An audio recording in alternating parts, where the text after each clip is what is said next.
보들레르는 당대 주류였던 아카데미 미술에 맞서서 외로운 싸움을 벌이던 프랑스 낭만주의 화가 들라크루아의 지지자로 미술 평론에 데뷔를 한다. 여러분 이 보들레르라고 하는 시인은 진짜 유명한 시인이에요. 그래서 이 시인이 여러분 이제 평론가로 등단을 하게 되죠. 자, 근데 여러분 이때 여러분 비주류였던 여러분 들라크루아를 얘가 지지를 했대요. 그러면 기본적으로 여러분 아카데미 미술에 얘들아 이 보들레르는 어떻게 하고 있냐면 반박을 하고 있는 사람이라고 생각하면 되는 거지. 입장이 달랐다. 이렇게 정리 한번 해주고, 자, 입장이 달랐다라는 건 그러면 여러분 어떤 입장을 취하고 있었냐면 주류가 아닌 비주류의 입장을 취하고 있었다. 이렇게 생각해주면 되는 거야. 그러면 들라크루라도 여러분 그러면 아카데미의 입장과는 어떤 입장을 가지고 있어야 되냐면 다른 입장을 가지고 있어야 되는 거죠. 자, 그래서 여러분 이 당시의 아카데미는 어떤 모습을 가지고 있냐면 여러분 아카데미에서 살롱전을 열거나 아니면 여러분 이제 그 전시회 같은 걸 열거나 아니면 평론가가 얘들아 무조건 평론을 해줘야만 뭘 할 수 있었냐면 여러분 이 화가로 등단을 할 수가 있었어. 자, 그래서 여러분 아카데미 미술은 여러분 그 당시에 정말 완전 힘이나 권력이 막강했다고 생각해 주시면 돼요. 근데 거기에 맞섰던 게 여러분 보들레르하고 들라크루아였다. 이런 거 생각해 주면 되는 거야. 자, 보들레르가 보기에는 아카데미 미술은 그 생명력이 소진한 지가 너무 오래되었다. 자, 많은 아카데미 미술가들이 신화와 역사를 주제로 반복해서 그림을 그리다 보니까 그림들이 너무 진부한 경우들 뿐이었다. 그러니까 여러분 주제가 한정적인 주제만 그리는 거예요. 그래서 이 당시에 여러분 다른 주제를 그리면 사람들이 얘들아 이단아 이렇게 불리거나 아니면 다른 기법을 쓰면 여러분 등단을 못하거나. 그래서 여러분 이 당시에 여러분 모네라고 하는 화가 혹시 알죠? 여러분 그 모네 같은 경우도 여러분 등단을 하기는 했지만 아카데미에게 호평을 당해요. 그래서 여러분 살롱전도 못 여니까 여러분 그냥 개인이 살롱전을 열기도 해요. 그러니까 우리가 생각했던 여러분 진짜 위대한 사가들이 이 당시에는 여러분 아카데미에게 얘들아 인정을 못 받던 시기였다고 생각을 해주면 돼. 자, 또한 전형적인 틀에 갇힌 기계적인 묘사에도 아무런 매력을 느끼지 못했다. 그럼 여기서 말하는 여러분 전형적인 틀이라고 하는 게 뭐냐면 원근법 같은 걸 너무 잘 지키는 거. 여러분 막 소실점 하나, 소실점 두 개 만들어가지고 얘들아 원근법에 따라서 너무 잘 지키거나 아니면 여러분 뭐 붓터치 여러분 이걸 이제 색채하는 기법 이런 것들이 여러분 정해진 틀에 맞춰서만 그림을 그려야 했던 거예요. 그리고 여러분 또 여러분 비례 이런 것들 있잖아요. 그래서 여러분 우리 옛날 그림들 보면 여러분 그 막 중세 르네상스 그림들 막 이런 것도 보면 막 이 여신들 팔등신이야. 그리고 여러분 막 황금 비율 무조건 맞춰야 돼. 그런 것들을 무조건 지키면서 했던 게 여러분 아카데미 미술이라고 생각을 해주면 돼. 그런데 그런 미술계에서 새로운 기법으로 홀로 외롭게 싸우는 들라크루아는 이 보들레르가 보기에는 악습에 맞서는 사람이었다. 그러면 여기에 악습은 여러분 그럼 누구냐면 바로 아카데미라고 생각을 해주면 되는 거지. 자, 들라크루아의 그림에서 보들레르가 가장 높이 섰던 점은 바로 상상력이었다. 그러면 여러분 상상력이라고 하는 거는 여러분 보들레르가 생각했던 여러분 아카데미 미술가는 여러분 아주 다른 점이잖아요. 그러면 여러분 이 다른 점이 바로 뭐냐면 신화와 역사는 여러분 정해진 이야기를 쓰는 거잖아. 이미 과거에 있었던 일들, 이미 있었던 일들을 그림을 그린다면 여러분 상상력은 내가 얘들아 마음껏 여러분 새로운 그림을 그려내는 거야. 그러니까 여러분 신화와 역사랑 여러분 상상력은 대조되는 모습이라고 생각해주면 되는 거지. 자, 그래서 그는 들라크루아를 화가이자 시인의 전형이라고 표현을 했는데 평론을 할 때 얘들아 진짜 그 사람이 진정한 화가다. 이 사람이야말로 화가이면서도 시인의 모습을 가지고 있다라고 생각을 하는 거야. 왜? 자기도 시인이었으니까. 그래서 시처럼 간결한 표현으로 본질적이고 핵심적인 것을 보여주는 뛰어난 예술가라고 생각했기 때문이었다. 그러면 여러분 이 상상력을 기반으로 여러분 들라크루아는 여러분 이 본질적이고 핵심적인 그림을 그렸다고 여러분 이 보들레르가 평등론을 하고 있다고 생각해 주시면 돼요. 그러면 보들레르가 생각하는 여러분 이 모습은 어떤 모습이라고 생각하면 되냐면 상상력은 여러분 이거라고 생각하면 돼. 자, 여러분 선생님 뒤에 그림 넣어놨거든. 얘들아 들라크루아가 어떤 그림을 그렸는지 한번 생각을 해보자. 여러분 몇 쪽을 보냐면 8쪽을 한번 보세요. 여러분 요 그림 어디선가 본 적 있지 얘들아? 자, 여러분 이 그림을 보면 이게 들라크루아가 그린 그림인데 여러분 딱 봐도 여러분 이 그림은 여러분 문외한이 보더라도 여러분 뭐 신화나 역사 이런 걸 몰라도 여러분 어떤 사람들이 보더라도 이 그림은 여러분 단숨에 이 그림이 뭘 그렸는지 알 수 있어요. 여러분 앞에 있는 여사가 여러분 프랑스 국기를 들고서 프랑스 프랑스의 이제 시민혁명에 대한 내용들을 다루고 있는 거거든요. 그러면 여기 보면 여러분 혁명에 맞서서 쓰러진 사람들도 있고 그럼에도 사람들은 두려워하지 않고 앞장서는 모습들을 보면서 여러분 이 자유를 열망하고 있는 사람들이 얼마나 강하게 자유를 열망했는지를 바로 보여줄 수 있는 거야. 그리고 여러분 지금 보면 여러분 이렇게 번거지 모자를 쓰고 있는 사람들은 평민이죠. 그 다음에 이렇게 얘들아 챙이 높은 모자를 쓰고 있는 사람들은 부르주아 높은 신분에 있는 사람들이란 말이야. 그럼 신분을 얘들아 막론하고 자유를 열망하던 사람들이 함께 싸웠다. 이거를 여러분 딱 보여주는 거야.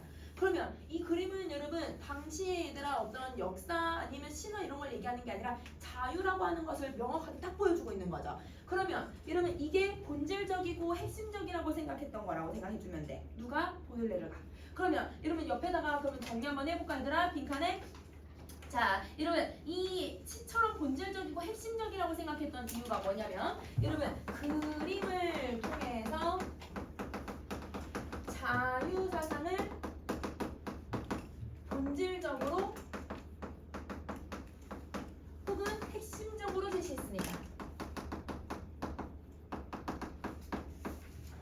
그래서 만약에 여러분 그 평민들이 신화나 역사를 모를 수도 있잖아요.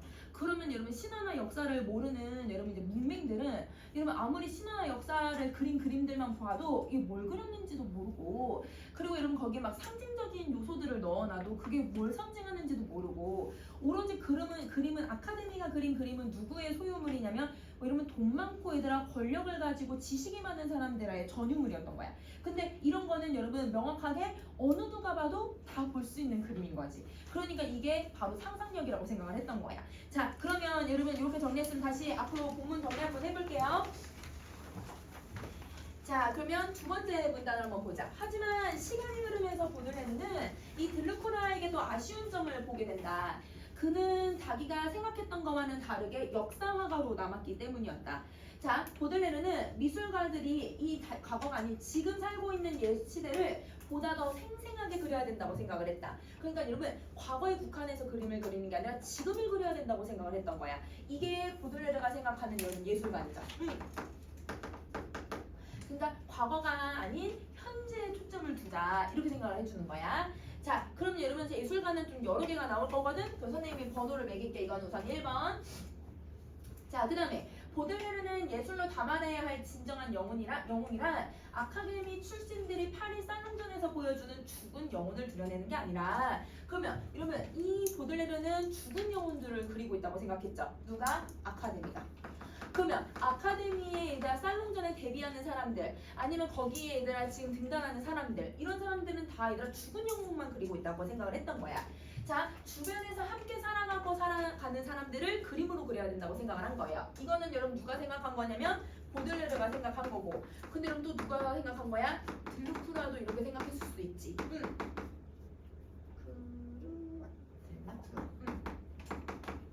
이렇게 생각해 주시면 돼요.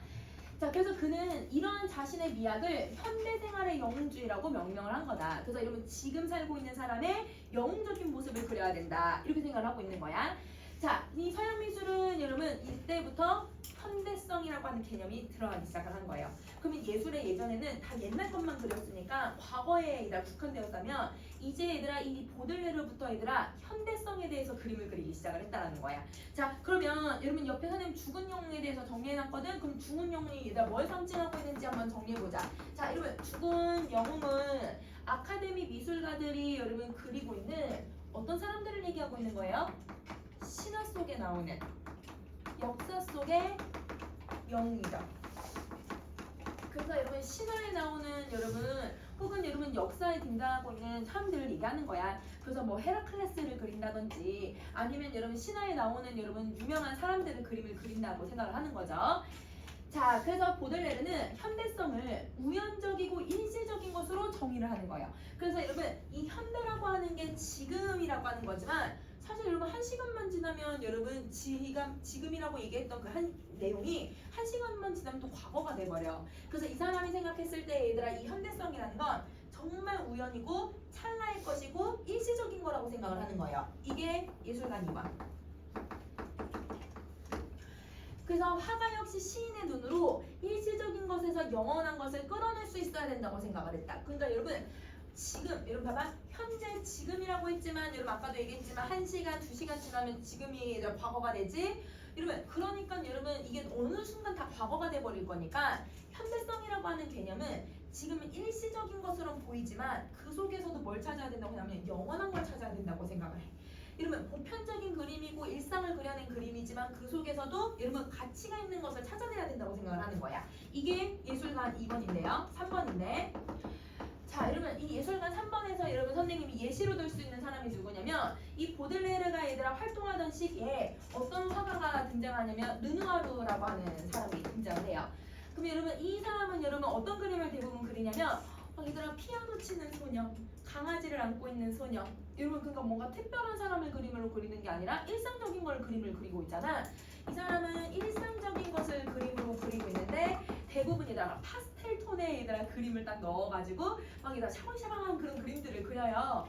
근데 여러분 이 시기가 여러분 세계 1차 대전이 있었던 시기거든요. 세계대전이 얘들아 1차 세계대전이 있었으니까 전쟁으로 인해서 사람들이 너무 많이 죽어. 르누아르도 얘들아 아들들이 전쟁터에서 가서 다 죽었어. 전사하기도 하고 이러면 아내가 아파서 일찍 죽기도 하고 이러면 르누아르 진짜 얘들 불행한 그러니까 가족들이랑 행복했지만 여러분 전쟁 때문에 얘들아 많은 걸 잃고 얘들아 좀 불행하기도 했거든요. 근데 이 사람의 얘들아 그림을 보면 이 일상적인 거에서 모두 다 뭘 느끼냐면 행복을 느껴. 사람들이 소소한 여러분 소확행이라고 하는 것들 있잖아. 그런 행복을 여러분 찾아내. 그래서 르누아르도 얘기를 해. 이런 전쟁이 있었던 시기에 왜 이런 자기한테 이런 그림을 그리냐 사람들한테 물어보면 자기가 살고 있는 이 일상적인 거, 가족과 지내고 있는 이 소중한 지금이 자기한테 행복이라는 거야. 그 행복을 자기는 그림을 그려서 다른 사람들에게도 행복을 전달하고 싶다는 거야. 그러면 보들레르의 입장에서 봐봐 얘들아. 지금 여러분 가족들과 함께하고 지금 여러분 피아노 치는 어린 소녀의 모습, 지금 강아지랑 놀고 있는 그 모습들은 일상적이고 우연적이고 보잘것없는 것처럼 보이죠. 근데 그 속에서 뭘 드러내고 있냐면 행복이라고 하는 가치를 만들어내고 있잖아요. 이러면 여러분 르누아르에 대해서 여러분 보들레르는 여러분 극찬을 해줄 수 있는 거야. 그러면 그런 모습을 그려야 된다고 생각을 하는 거예요. 자, 삶의 한순간이나 유행 같은 것들은 너무 금방 지나가 버리니까 더덥기는 해요. 그러면 여기 유행 같은 거나 한순간에 지나는 건 여러분 어떤 속성이냐면 바로 위에 있는 우연적인 거, 일시적인 거. 이런 건 여러분 너무 순간적인 거죠. 덧없는 거예요. 근데 그 속에서 보들레르는 선생님 위로 올릴게 얘들아. 자, 이런 덧없는 것들 속에서도 그 핵심이나 정수를 찾아낼 수 있다면 완전한 아름다움을 만들어낼 수 있을 거라고 주장을 했다. 그러면 여러분 여기서 정수를 찾아낼 수 있다는 게 정수가 뭐냐면 가장 여러분 이 어떤 현실을 핵심을 꿰뚫는 여러분 핵심을 꿰뚫는 여러분 가장 중요한 내용. 그래서 여러분 핵심이랑 똑같은 말이라고 생각을 해주면 돼. 그러면 그 핵심이 여러분 바로 뭐라고 생각을 하면 되냐면 이 속에서 뭘 찾아야 된다고 했냐면 영원성. 여러분 일시적인 거에서도 영원성을 찾아야 된다. 근데 여러분 아까 들라크루나를 어떻게 얘들아 평가를 했죠 여러분? 이 사람이 본질적이고 핵심적인 걸 그려낸다고 했지. 그 본질과 핵심이 바로 여러분 영원적인 거야. 그래서 여러분 본질적이고 선생님 이런 칸 잡지만 여러분 2개 쓸게. 여러분 핵심적인 내용을 그림으로 그려야 되지 않을까. 여러분 자유라고 하는 건 여러분 시간이 지나도 여러분 우리가 계속 영원히 얘들아 중요시돼야 되는 가치잖아요. 그러면 그 자유를 여러분 들라크루아는 여러분 일상적인 여러분 사람들의 모습 시민혁명을 했던 그 당시의 모습 속에서 그려내지만 자유라고 하는 여러분 본질과 핵심 영원한 가치를 넣어놨으니까 그래서 이 사람이 그 그림을 예찬했다고 생각해주면 되는 거야. 알겠지? 자 그러면 이제 세 번째 문단 갈게. 자 이러면 이 현대성에 대해서 보들레르의 주장은 고전 미술의 정면으로 맞서는 것이었어요. 그럼 여러분 이 고전 미술은 여러분 누구의 미술이야 얘들아? 아카데미의 미술이지? 그러면 아카데미는 여러분 주류였어? 비주류였어? 주류잖아. 그치? 그러면 여러분 주류에 맞서는 행동을 했었다는 거예요. 자, 르네상스 이래 서양 미술은 아름다움의 기원을 고대 그리스에서 찾았어요. 그래서 여러분 이 르네상스는 고전 아주 예전에 고전을 그려야 된다고 생각을 했거든요. 그래서 푸생에 의해서 여러분 선생님 푸생은 근데 여러분 지금 수능특 강의는 이 사람에 대해서 설명을 안 하고 있어서 선생님 간단하게 넣어봤어요 얘들아. 17세기 프랑스 화가인데 이 화가에 의해서 장엄 양식이 확립이 되었고 이것이 아카데미 미술에 도입이 되면서 화가들에게 고전 공부는 필수가 된 거예요.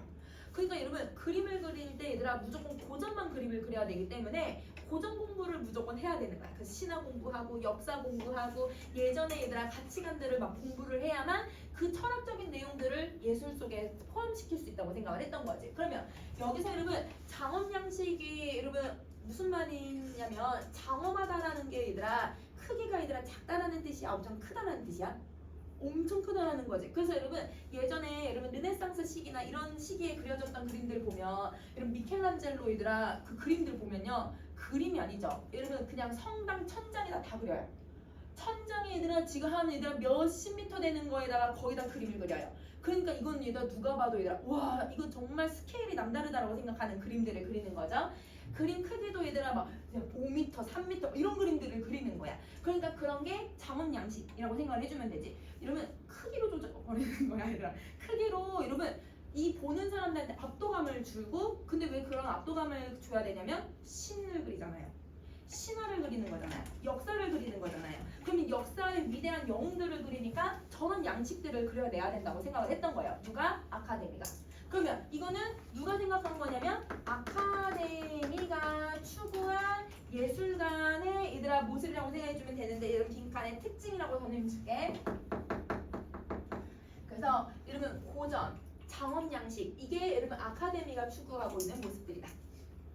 자, 고전을 알고 이를 바탕으로 철학적인 숭고함을 표현할 수 있는 화가는 비로소 예술가라고 불렸던 거예요. 그러면 이걸 그리지 않는 사람들은 예술가가 아니었던 거지. 그래서 여러분 모네, 마네 이런 사람들이 다 무시를 당했던 거야. 그래서 여러분 반고흐도 약간 여러분 이 당시에 나왔던 인상주의랑 연결되어 있는 사람이거든요. 근데 반고흐 얘들아 살아생전 그림 한 편도 못 팔았어요. 거의 하나, 두 개 뭐 이렇게 팔았나? 근데 여러분 지금은 되게 높이 숭상하잖아요. 근데 그 당시에는 이런 걸 그리지 않으니까 비판을 받았다고 생각을 해주면 되는 거야. 그러면 여러분 뭘 높이 숭상을 하고 있냐면 여러분 이런 신화나 역사를 높이 숭상하는 예술의 모습인 거지. 역사를 선생님 여기 조사 과정이랑 같이 쓸게. 신화 역사를 높이 숭상하는 예술의 모습이다. 자, 그리고 나서 이제 바로크 시대에 오면 북유럽을 중심으로 일상의 다양한 순간을 그리는 그림들도 등장하기 시작을 해요. 그러니까 고전이 아니라 새로운 그림을 또 그리는 사람이 생겨나긴 하지만 근데 그런 그림은 고전을 다루고 있는 역사화에 비해서 낮은 등급의 그림으로 분류가 돼요. 그러니까 얘들아 대우를 못 받는 거예요. 그러면 여러분 여전히 얘들아 뭐의 그림이 얘들아 숭상이 되는 거야? 고전을 그린 그림, 그 다음에 철학을 그린 그림, 여러분 신화를 그린 그림, 여러분 역사 그림이 이게 우선시가 되는 거예요. 그러면 여러분 여기서는 여러분 선생님이 지금 르네상스하고 바로크 시대에다가 여러분 지금 초록색으로 표시해놨어. 그치? 네모 표시해놨잖아. 그럼 여러분 이 문단 안에서만 얘들아 무슨 관점으로 서술을 해주는 거야? 통시적 관점. 그치? 이러면 이 3문단 안에서 여러분 통시적 관점으로 일부 들어가 있어.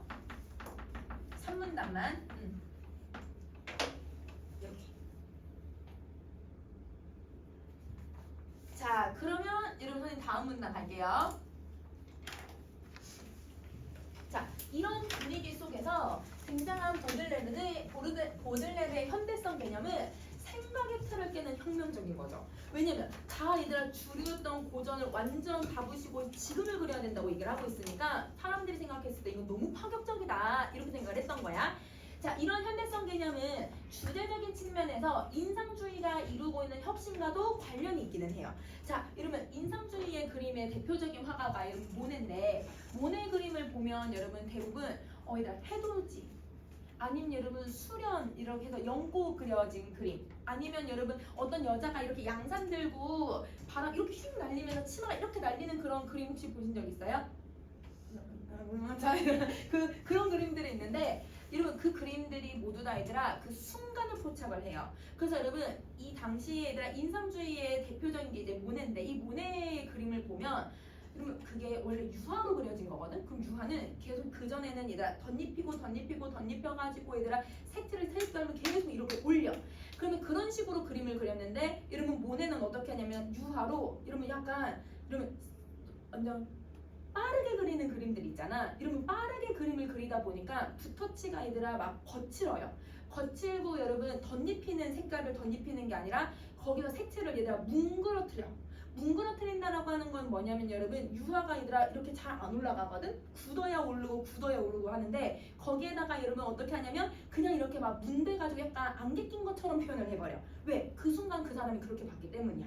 그리고 여러분 아까 여자가 이렇게 모자 이렇게 얘들아 양산 쓰고 있는 거 자기 아내를 그린 거거든요. 근데 그 그림이 비슷한 그림이 얘들아 한 열 몇 점이 있어요. 왜냐면 그 순간 이렇게 다르게 얘들아 사진 찍듯이 포징을 할 때마다 그 다르게 그림을 그리는 거야. 이러면 해가 질 때, 이러면 해가 뜰 때, 이러면 만약에 얘들아 낮에도 낮에 1시일 때, 2시일 때, 그다음 또 얘들아 구름이 많이 껴있을 때 그 순간순간의 모습이 다 다르잖아.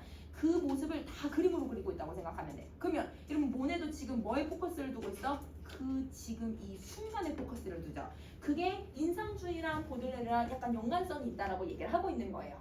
자, 그래서 보들레르는 고전 속의 위대한 이야기도 그 일이 벌어지던 당시에는 현재 한순간에 불과했음을 주목하면서 자신들이 살아가는 순간 역시 오래도록 기억될 위대한 순간이었다 있을 수 있다고 믿는다. 그죠? 우리가 지금 이 일상이 보잘것없는 것처럼 보이지만 이 일상에서도 우리도 우리의 주체적인 삶이 있는 거고 우리의 얘들아 어떤 여러분 역사를 하나 쓰면서 살아가는 거잖아요. 뭐 큰 나라의 일을 나란 일을 하는 건 아니지만 이 한 사람의 역사를 살아가고 있으니까 우리도 위대한 영웅이 될 수 있다고 생각하는 거야. 그러면 이 사람은 여러분 뭔가 얘들아 나라의 아니면 시대적으로 큰 역사적인 흐름만 중요한 게 아니라 한 개인의 삶의 가치를 중요시 여겼던 사람이라고 생각을 해주면 돼. 그러면 여러분 이게 이 사람의 예술관 4번.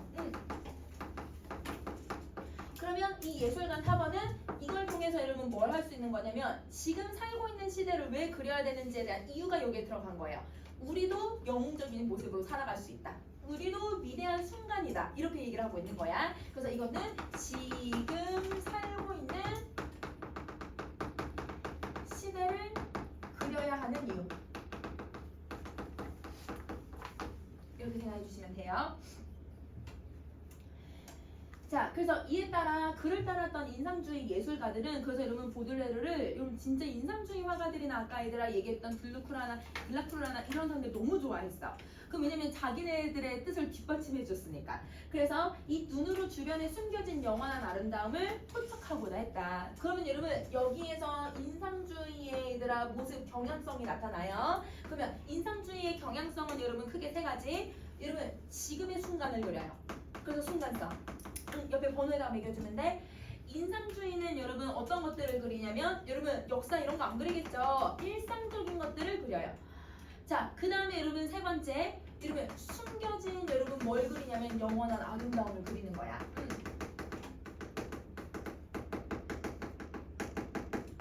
이렇게. 그래서 인상주의 예술가들이 보여주고 있는 모습이라고 생각해 주시면 돼요. 자, 그 다음에 네 번째 문단 가자. 보들레르의 평론은 새로운 미술을 추구했던 화가들에게는 등대 같은 존재였다.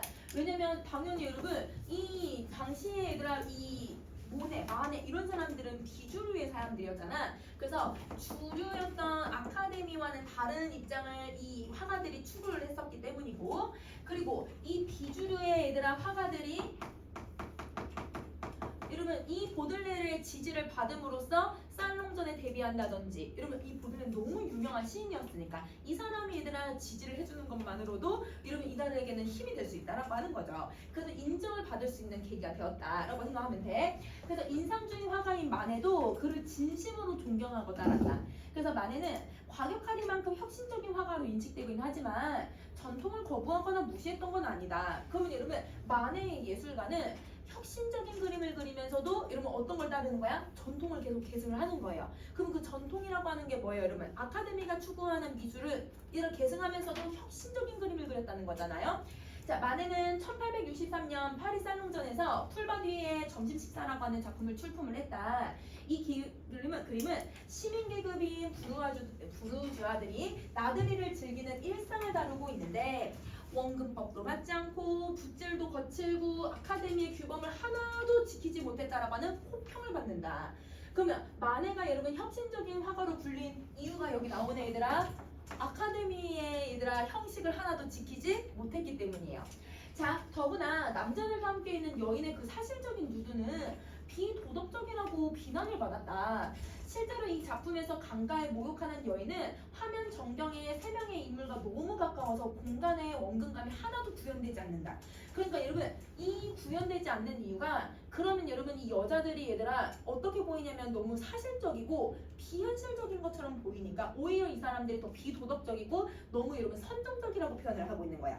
그러면 여러분 여기서 여러분 비도덕적이게 보인 이유거든요. 여러분 공간의 원근감이 드러나지 않는다라고 하는 거 이유 1번인데 선생님이 얘들아 이유 2번은 여기다가 다시 쓸 거야. 그러니까 여러분 요거는 옆에 한번 다시 정리 한번 해보자. 잠깐 조금 있다가 그렇지만 풀바디의 점심 식사가 전통적인 소재나 기법을 무시했던 건 아니다. 만의 그림은 16세기 화가인 티치아노 베텔리오의 전원음악제의 누드를 현대화한 것이었고 그러니까 여러분 이 16세기면 여러분 전통을 따랐던 그림들이에요. 그 전통을 따랐던 그림의 여러분 그 모습을 현대화시켜서 표현을 한 거래요. 그러니까 전통을 무시했던 게 아니네요. 그리고 구도에서 보면 라파엘로의 여러분 라파엘로 정말 유명한 여러분 화가잖아요. 그 화가의 파리스의 심판도 유사한 부분이 또 있다. 만에는 이런 바탕에서 이런 바탕이 뭐야 얘들아? 뭘 추구하는 거? 전통을 추구하는 거지. 그렇지? 전통적인 소재를 가지고 오는 이런 바탕에서도 전원음악제와 같이 상상 속의 여신을 그리는 게 아니라 그러면 여러분 이 상상 속의 여신은 누가 그리는 모습이야 얘들아? 여러분 아카데미가 추구한 고전의 여신들이나 영웅들을 얘기하는 거죠. 그러면 이 상상 속의 여인은 아카데미가 추구한 고전 속의 여인, 여신.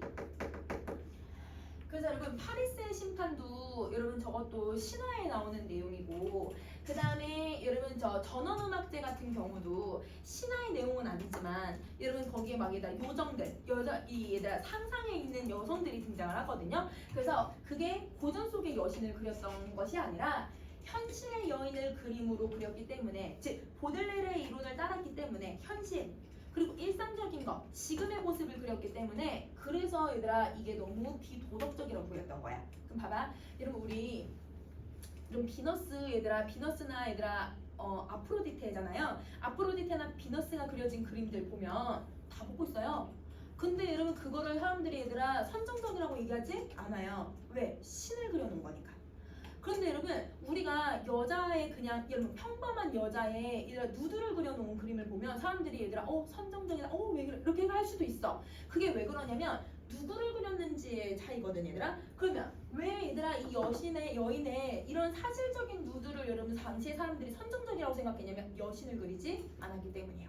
그럼 두 번째 이유는 어떤 여자를 그린 거야? 현실적인 여성을 그렸기 때문이에요. 여신을 그리지 않고 여러분 현실적인 여성을 그렸기 때문에 선정적이다, 비도덕적이다. 어떻게 여성의 누드를 저렇게 대놓고 그릴 수 있을까? 이렇게 생각을 했었던 거야. 그러면 어떤 그림인지 한번 정리 한번 해보자. 일단 뒤에 넘어가서 여러분 그림을 한번 볼게요.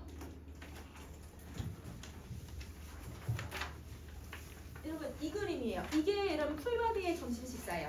여러분 어디서 본 그림이죠. 근데 여러분 지금 보시면 남자들은 여러분 모자를 이렇게 좀 높은 걸 쓰고 있어. 아까 높은 걸 쓰는 사람이 좀 얘들아 신분이 높은 사람들 양복 입고 있잖아. 이 사람들은 여러분 그냥 다 옷을 입고 있잖아요. 그런데 여러분 여자만 지금 뭐 하고 있어요? 다 벗고 얘들아 지금 풀밭에서 브런치를 먹고 있는 거예요. 그러니까 이게 너무 선정적이다라고 생각을 했던 거지. 그러니까 이 그림을 선정적이라고 봤던 이유는 현실에 그냥 일반적인 여성을 그렸기 때문이야. 그리고 또 이 여자 여기 강가거든 얘들아. 강가에서 목욕하는 여성이 갑자기 여기 뜬금없이 들어가. 근데 여러분 이거는 사실 강가가 저 멀리 있으니까 이 여성은 원래 이 정도 하게 그려야 돼. 원근법에 따르면. 근데 어떻게 그리는가? 너무 크게 그리니까 이게 여러분 여성이 다 벗고 있고 얘들아 그 물가에서 얘들아 지금 이 목욕하고 있는 부분을 초점을 두게 만들어버리는 거야. 그러니까 이게 선정적이다. 이러면 비도덕적이다. 이렇게 평가를 받게 된 거죠. 자, 그러면 이게 있는데 근데 이거를 아까 뭘 따랐다고? 이 그림은 전통을 계승했다고 했잖아. 그러면 여러분 그 밑에 얘들아 있는 그림을 한번 봐봐. 이게 여러분 누가 그린 그림이냐면 여러분 16세기에 여러분 그 티치아노가 그린 그림이에요. 티치아노가 그린 그림을 지금 자세히 보면 남자들 둘이 얘들아 옷 다 입고 있고 여자들은 다 벗고 있어 얘들아. 그치? 구도가 좀 비슷하네 얘들아. 근데 여러분 이 여자들은 여러분 누구냐면 이 남자들이 지금 여러분 악기 연주하고 있거든요. 그럼 그 악기를 연주해주는 여러분 그 신화에 나오는 여러분 그 뮤즈들, 여러분 여신들 이거예요.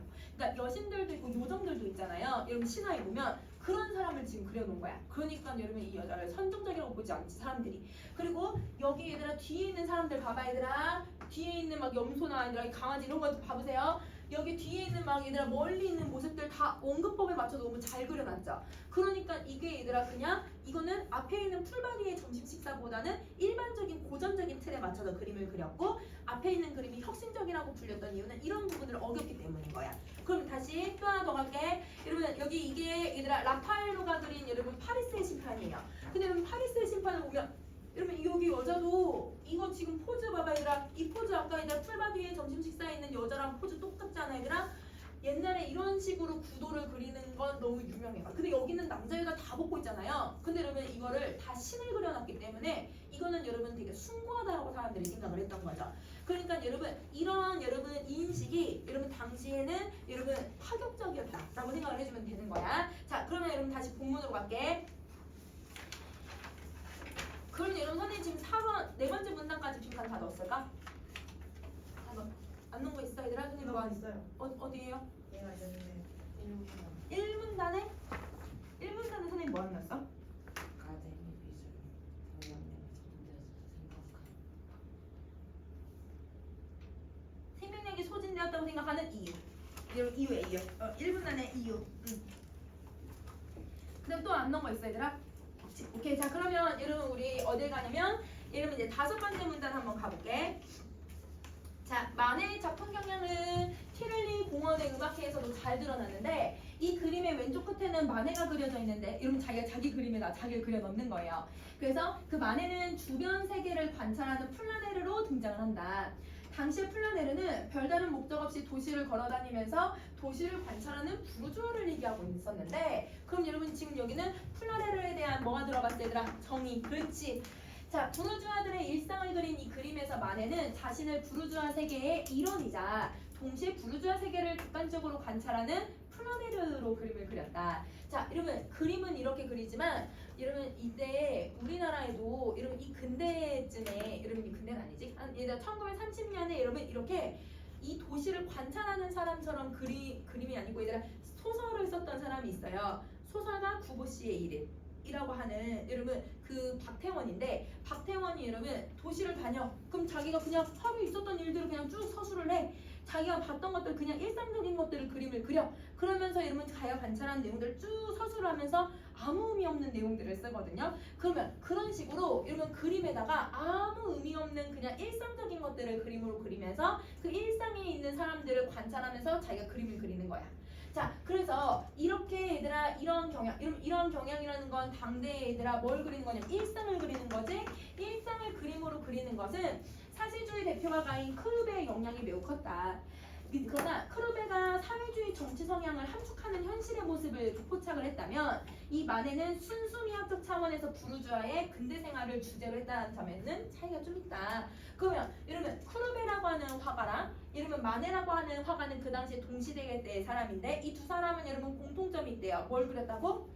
일상을 그렸다고 하는 거. 그렇지. 그래서 여러분 모두 다 여러분 이 두 사람은 여러분 일상을 그림을 그렸다고 하는 게 공통점이지만 차이점이 있대요. 여러분 이 일상 속에서 크루베는 여러분 뭘 담았냐면 여러분 사회주의라고 하는 정치적인 목적을 넣는 거죠.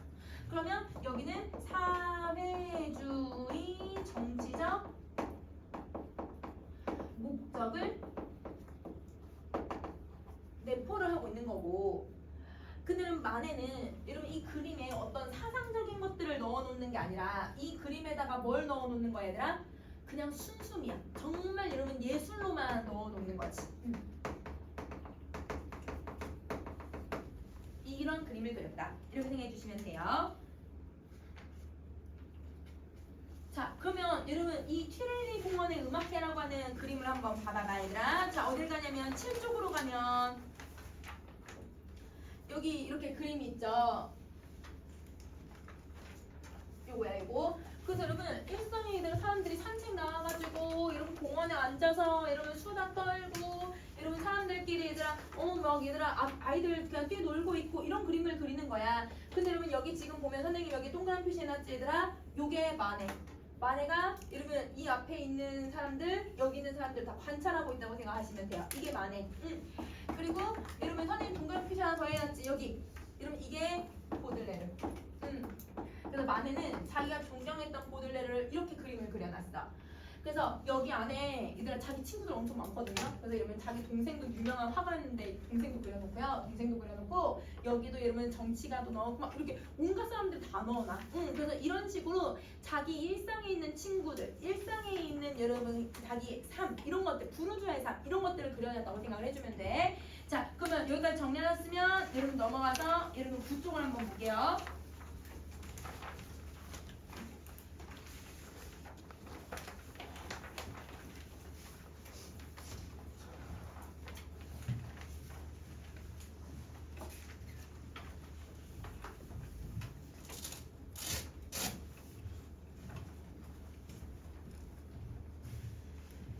한번 보자. 여러분 이거는 이제 철학에 대한 지식인들에 대한 생각인데 철학에 대한 내용들이나 지식인들이 개화기 때 어떻게 우리가 변화되고 있는 철학을 받아들여야 되는지 이거는 여러분 수능에 진짜 자주 나오는 제재죠. 그래서 여러분 이런 제재들은 여러분 선생님들이 변형해서 다른 문제로 혹은 다른 여러분 작가로 연계해가지고 문제 내실 수 있으니까 여기 나오는 이항로와 받은식의 인식을 잘 구분을 해줘야 돼 얘들아. 자 한번 정리해보자.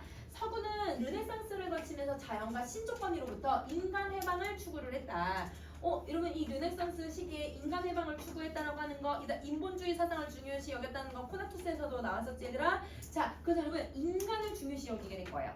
그러면 여러분 자연과 신적 권위로부터 여러분 어떻게 했다고? 멀어지려고 했다고 했잖아요. 그러니까 옛날에는 신이라고 하면 여러분 신을 여러분 어떤 종교적인 거라기보다는 여러분 대부분 자연 현상들, 여러분 막 하늘 이런 것들을 여러분 신으로 생각을 하는 경우들이 많았잖아. 서구도 마찬가지야. 여러분 하늘에서 막 얘가 비가 너무 많이 내려, 아니면 여러분 막 얘가 벼락이 치고 있어, 아니면 여러분 홍수가 나 이러면 여러분 신이 노했다고 대부분 생각을 했거든. 근데 이런 자연이나 여러분 신적 권위가 얘들아 이제 멀어지고 인간이 중심이다 이렇게 생각을 하기 시작을 하는 거예요. 그러면 여러분 이게 르네상스의 얘들아 인간 해방을 추구했다라고 하는 건 얘네들의 지향적이지. 그러니까 여러분 인간 중심적인 사고가 나오기 시작을 했다고 생각하면 되는 거야. 자, 인간 해방을 목표로 자연에 대한 탐구를 통해서 삶에 대한 자원과 재화를 생산하게 된, 그러니까 여러분 자연에서 뭘 이제 하는 거예요? 자연은 옛날에는 신적인 거, 자연은 우리가 얘들아 부탁해서 농사짓고 여러분 자연을 잘 숭배해가지고 이런 식으로 생각했는데 자연을 연구하고 자연을 공부하기 시작을 하면서 여러분 자연에서 뭘 하기 시작하는 거예요? 우리가 자원과 재화를 얻기 시작을 해요. 쉽게 말하면 여러분 자연에 탄광에서 얘들아 석탄을 캔다든지 아니면 여러분 자연에서 여러분 지층을 연구한 다음에 거기서 여러분 우리가 얘들아 광물을 캐치한다든지 이런 식으로 여러분 자연을 이제 쓰는 도구처럼 쓰이기 시작을 하는 거예요. 그래서 그렇게 얘들아 인식하게 되면서 과학혁명과 산업혁명을 거치게 되면서 그러면서 근대 문명이 만들어지는 거예요.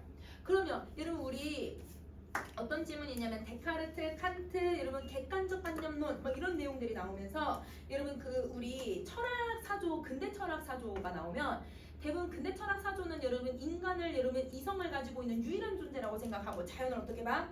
밑으로 봐서 환경오염을 해도 된다 이런 질문들을 본 적이 있죠. 그래서 여러분 됐어요. 여러분 그런 지문들의 내용들을 보면 근대 문학은 여러분 이렇게 문명은 자연을 훼손해도 된다고 생각을 하는 거야. 이게 어디서 온 거라고? 인간 중심의 가치를 추구했던 르네상스부터 시작을 하는 거야.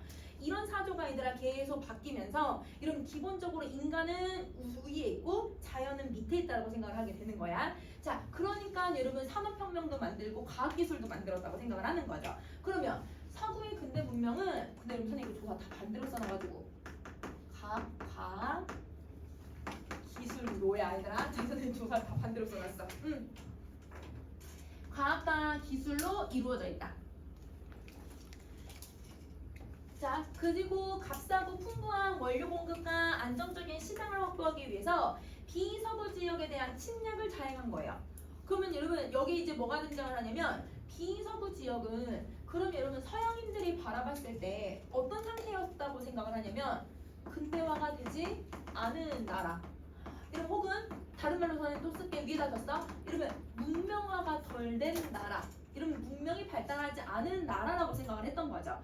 그러니까 너희들은 미개해. 그러니까 우리가 너희들 좀 보호해줄게. 이런 명목으로 얘들아 쳐들어오기 시작을 하는 거야. 그게 여러분 서양인들의 무슨 관점이냐면 제국주의적 관점이죠. 그래서 여러분 제국주의적 관점으로 서구들이 이러면 이제 식민지를 엄청 만들던 시기가 바로 이 시기다. 이렇게 얘기를 하는 거야. 자, 그러면 이 시기는 여러분 어디에서 온 거라고? 계속 여러분 르네상스부터 사조가 계속 변하고 생각이 바뀌면서 이렇게 결과가 만들어진 거예요. 근대 문명은 이항선을 타고 철도나 방적기 등과 같이 조선으로 유입이 되었고, 그럼 여러분 이 조선에 뭐가 들어오기 시작을 한 거야? 철도, 방적기, 전차, 막 전기, 얘들아 새로운 배들 이런 것들이 들어오기 시작을 하는 거예요. 그러니까 여러분 이 조선의 근대 문명이 들어오기 시작을 하는 거죠. 조선에 들어온 근대 문명의 사례들이야. 조선의 일부 지식인들은 자연을 정복하고, 얘들아 왜 자연을 정복했다라고 하는지 이해돼 얘들아? 아까 선생님이 얘기했듯이 인간을 우위에 놓고 자연을 여러분 이제 신적인 것으로 이제 보지 않기 때문에 마음대로 훼손해도 된다고 생각을 했던 거잖아요. 그런 여러분 자연을 정복하고 기계를 만들 수 있는 과학 기술이 근대 문명을 가능하게 하라는 건 바로 알아차렸어요. 여러분 조선 사람들이 여러분 이 미개하다 여러분 뭐 발전이 안 됐다는 게 아니라 정말 똑똑한 사람들이 많았어. 선구적인 생각을 갖고 있는 사람들이 많기는 했거든. 그러니까 이런 기계나 과학이 우리를 발달시킬 수 있겠구나. 이거를 빨리 캐치한 사람들이 정말 많았어요.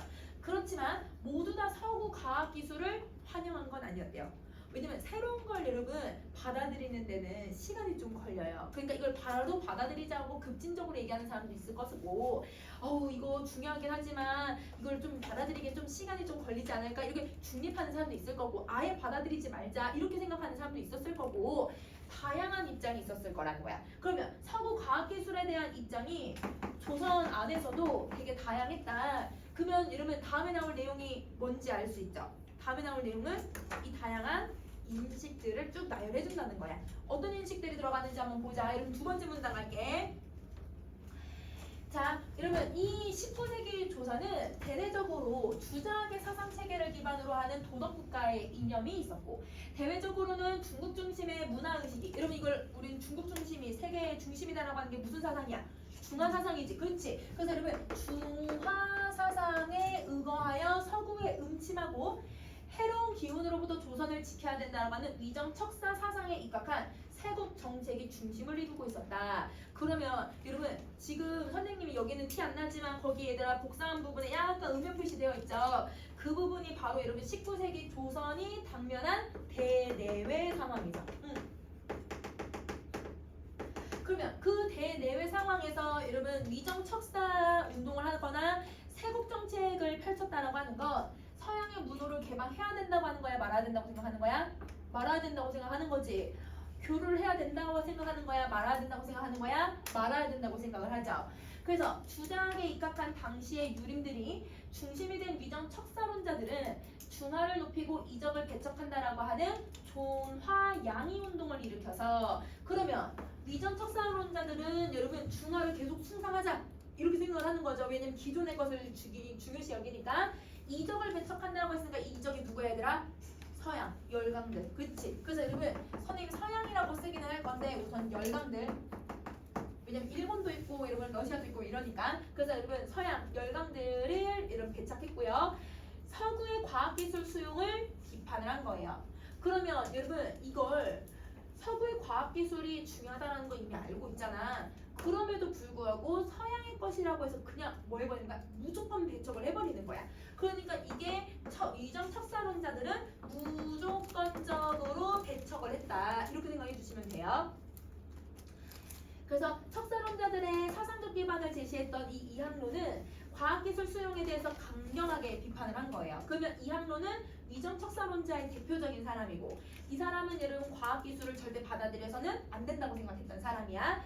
그는 성리학적 세계관을 토대로 이기론을 바탕으로 강상윤리를 모르는 사학을 배척해야 된다고 주장을 했다. 그러면 자, 여러분 이항로라고 하는 사람은 뭘 바탕으로 했대 얘들아? 이기론을 바탕으로 했대요. 그러면 이 이기론이라고 하는 건 여러분 기본적으로 여러분 성리학적 관점이잖아요. 성리학적 관점을 계속 고수하겠다는 거예요. 그러면 누구의 입장들을 지금 정리하고 있냐면 이항로의 입장이기도 하지만 위정 척사론자들의 입장이야 얘들아. 그러면 위정 첫사론자의 입장 1번이 이기론, 성리학을 버리지 못했다. 그 다음 두 번째, 강상윤리를 모르는 사학을 배척해야 된대요. 여러분 강상윤리라고 하는 건 여러분 우리 성리학에서 얘기하고 있는 기본적인 예의들, 도덕들, 인의예지 이런 것들 있잖아요. 이런 것들을 모르는 사람들, 그러면 모르는 사학이니까 아니라 사사로운 학문. 그러니까 여러분 서학을 여러분 대부분 사학이라고 생각을 하죠. 사사롭다, 불경스럽다 이렇게 생각을 하는데, 그러면 여러분 서양을 어떻게 바라보고 있냐면 얘네들 그냥 무시해버린 거예요. 여러분 봐보세요.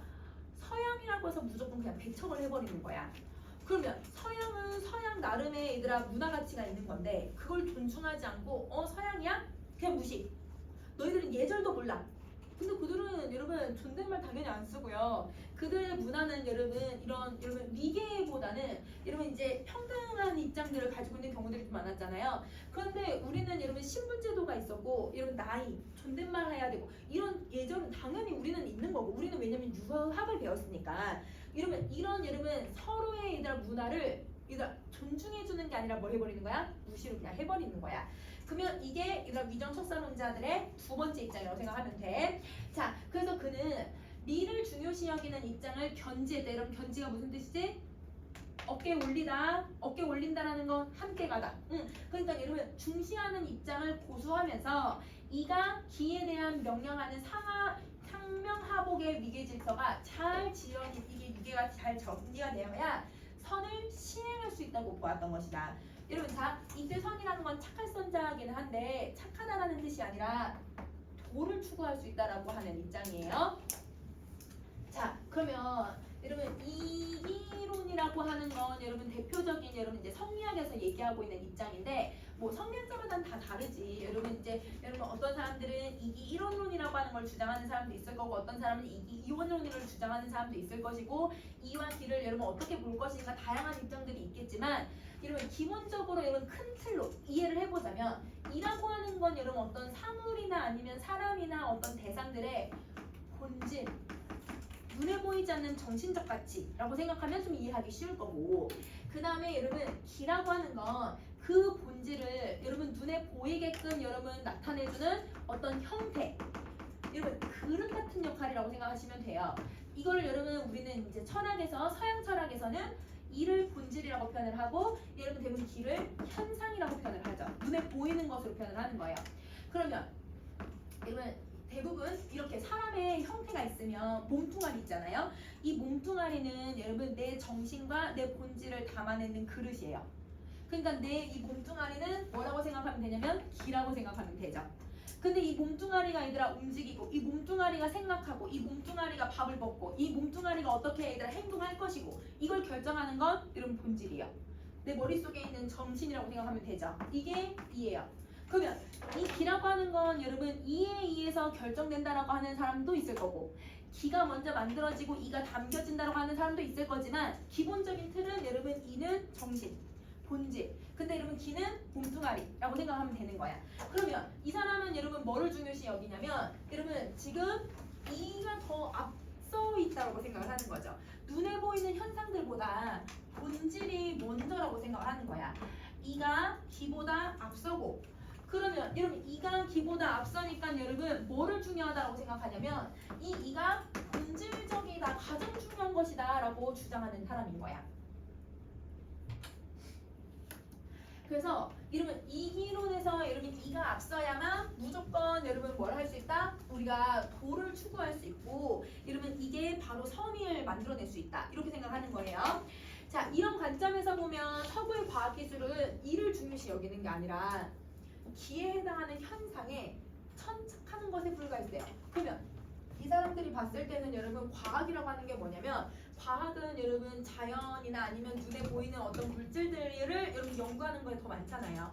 그러니까 여러분 뭐 물리학을 얘기하는 것도 눈에 안 보이는 걸 하더라도 얘들아 물리학이라는 건 눈에 운동들을 다루는 학문이고, 생명도 여러분 눈에 보이는 우리 형체를 얘들아 해부해서 어떻게 움직이는지 다 보는 거고, 그 다음에 얘들아 지구과학도 여러분 천체 더있는 것들에 집중을 하는 거잖아. 그러니까 이 사람들이 생각하는 서구의 과학기술은 보여지는 것만 연구하고 있다고 생각하는 거야.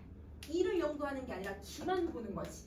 그러니까 기만 연구하니까 이 사람은 이를 중요시 여기는데 기를 중요시 여기는 서구과학은 당연히 배척해야 돼 이렇게 생각을 하게 되는 거야. 그러면 천착이 뭐냐면 여기 집착하다 여기에만 집중하다라는 뜻이에요. 그러면 서구과학은 여러분 기만 집중한다고 생각했던 거예요. 그래서 이는 제거해야 할 인욕을 충족시키는 것으로 흐를 위험이 다분했대요. 여러분 인욕이라고 하는 건 인간의 욕망을 얘기하는 거는 욕구. 자 보세요. 만약에 여러분 옛날 이제 동양의 사람들은 여러분 우리가 뭘 해야 된다고 하냐면 정신 수양을 해야 된다고 하잖아. 그래서 여러분 막 자연 가서 생활하는 것도 다 수양하는 거고 책 읽는 것도 수양을 해야 된다고 생각하잖아. 수양을 해야 된다고 생각하는 이유가 뭐냐면 여러분 우리 기는 당연히 여러분 몸뚱아리 생각해보세요. 여러분 당연히 여러분 눕고 싶어요? 안고 싶어요? 눈 안고 싶어? 난 들어눕고 싶은데? 들어눕고 싶지. 여러분 편하고 싶지. 여러분 당연히 얘들아 맛있는 음식을 먹고 싶어. 얘들아 풀떼기 먹고 싶어. 맛있는 거 먹고 싶지 얘들아. 그 다음에 얘들아 내가 잠을 10시간 자고 싶지 잠을 1시간 자고 싶진 않잖아. 여러분 아니야? 너넨 반대야? 아니지? 나랑 똑같지? 자 여러분 내가 얘들아 놀고 싶지 여러분 내가 공부하고 싶지 않잖아요. 아니야? 난 그런데? 자 여러분 난 너무 놀고 싶은데? 이러면 이건 당연한 거잖아요. 몸뚱아리는 여러분 계속 그런 걸 원해요. 그러니까 몸뚱아리 아까 뭐라고 했어요? 얘들아 선생님 기라고 얘기를 했잖아. 기라고 하는 건 여러분 내가 계속 욕구적으로만 행동하고 싶어. 내가 좋아하는 것만 하고 싶고 내가 얘들아 편한 것만 하고 싶고 내가 얘들아 본능적인 욕구만 하고 싶어.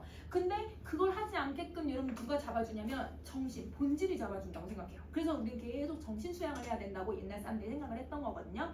그런데 여러분 계속 기를 중요시 여기는 과학기술은 그럼 우리가 본능적으로 여러분 뭐만 추구하게 된다는 거야? 계속 여러분 본능만 여러분 욕망만 추구하게 된다라는 거야. 그러니까 이거는 동양 사상에서 봤을 때는 여러분 정신이 중요하고 본질이 중요하고 수양이 중요한데 그걸 못하게 만드니까 그래서 인욕을 충족시킬 수 있는 학문이라고 생각을 했던 거예요. 왜? 본능적으로만 행동할 수 있게끔 하는 거야. 그래서 이에 따라 이 학론은 이들과 화친을 논할 수 없다라고 생각을 한 거예요. 그러면 여러분 옆에다가 여러분 그럼 정리 한번 해보자. 여러분 위전 척사론자들의 입장은 서구과학 기술을 어떻게 봤냐면 서구과학 기술은 여러분 누구다? 기다. 그렇지? 기를 중요시 여기는 학문이다. 이렇게 생각을 했던 거고 기를 중요시 여기니까 당연히 본능적으로 여러분 인간의 욕망만 추구하고 있다고 생각을 하니까 그래서 그 인간의 욕망을 충족시켜주는 학문이라고 생각을 했던 거예요. 그러니까 이렇기 때문에 얘들아 뭘 하면 안 된다고 생각하냐면 여러분 이 과학기술을 우리가 아무리 얘들아 발전시킬 수 있는 학문이라는 걸 알고는 있지만 절대 수용해서는 안 된다. 하친을 할 수가 있는 게 아니다. 그래서 이걸 얘들아 반대했다고 생각하면 되는 거야. 그러면 여러분 여기까지 이 학로의 입장 무슨 말인지 이해됐어 얘들아? 철학적인 내용을 좀 이해를 해줘야 돼. 자 그러면 여러분 우리 잠깐 쉬었다가 여러분 그다음 박은식의 생각을 좀 정리 한번 해볼게요. 자 얘들아 우리 세 번째 문제 한번 봐볼게. 네. 네, 자 한편 조선의 현실 문제와 인류가 지향해야 할 올바른 방향을 모색했던 박은식은 러시아와 일본을 비롯한 주위 열강들의 한반도 쟁탈전이 더 노골화되던 20세기를 세월이 우월한 나라가 열등한 나라의 대포와 거함을 선봉으로 삼아 밀어닥치는 시기로 인식을 했다. 자, 그럼 봐봐. 여러분 조선은 어떤 현실이 지금 놓여져 있었어 이 당시에? 열강들이 막 들어오던 시기였고 그 다음에 인류가 지향해야 할 올바른 방향을 이 사람이 왜 얘들아 세계적인 문제를 왜 이 사람이 모색을 하고 있냐면 여러분 열강들이 제국주의화를 심화시키고 있으니까 계속 식민지화를 시키고 있었던 시대잖아요. 그러니까 여러분 나라들 간에 얘들아 세계적으로 계속 뭐가 있냐면 계속 우열한 모습들을 만들어내는 거야. 우위가 있는 사람이 열등한 존재들을 마음대로 얘들아 그리고 열등하다라고 하는 기준은 누가 만든 거야? 이건 다 서양의 기준으로 만들어낸 거잖아. 그러니까 우리가 인류가 평화롭게 살아가려면 어떻게 살아야 될까 이런 것들을 이 사람은 고민을 했던 거야. 왜? 우리가 직면하던 문제였으니까. 그러면 이 박은식의 얘들아 인식을 그러면 정리 한번 해보면 박은식이 생각하는 여러분 시대적 여러분 배경을 생각을 해보면요. 점점 여러분 20세기가 돼서 제국주의가 심화가 되었다. 그 다음에 두 번째 열등한 나라에 대해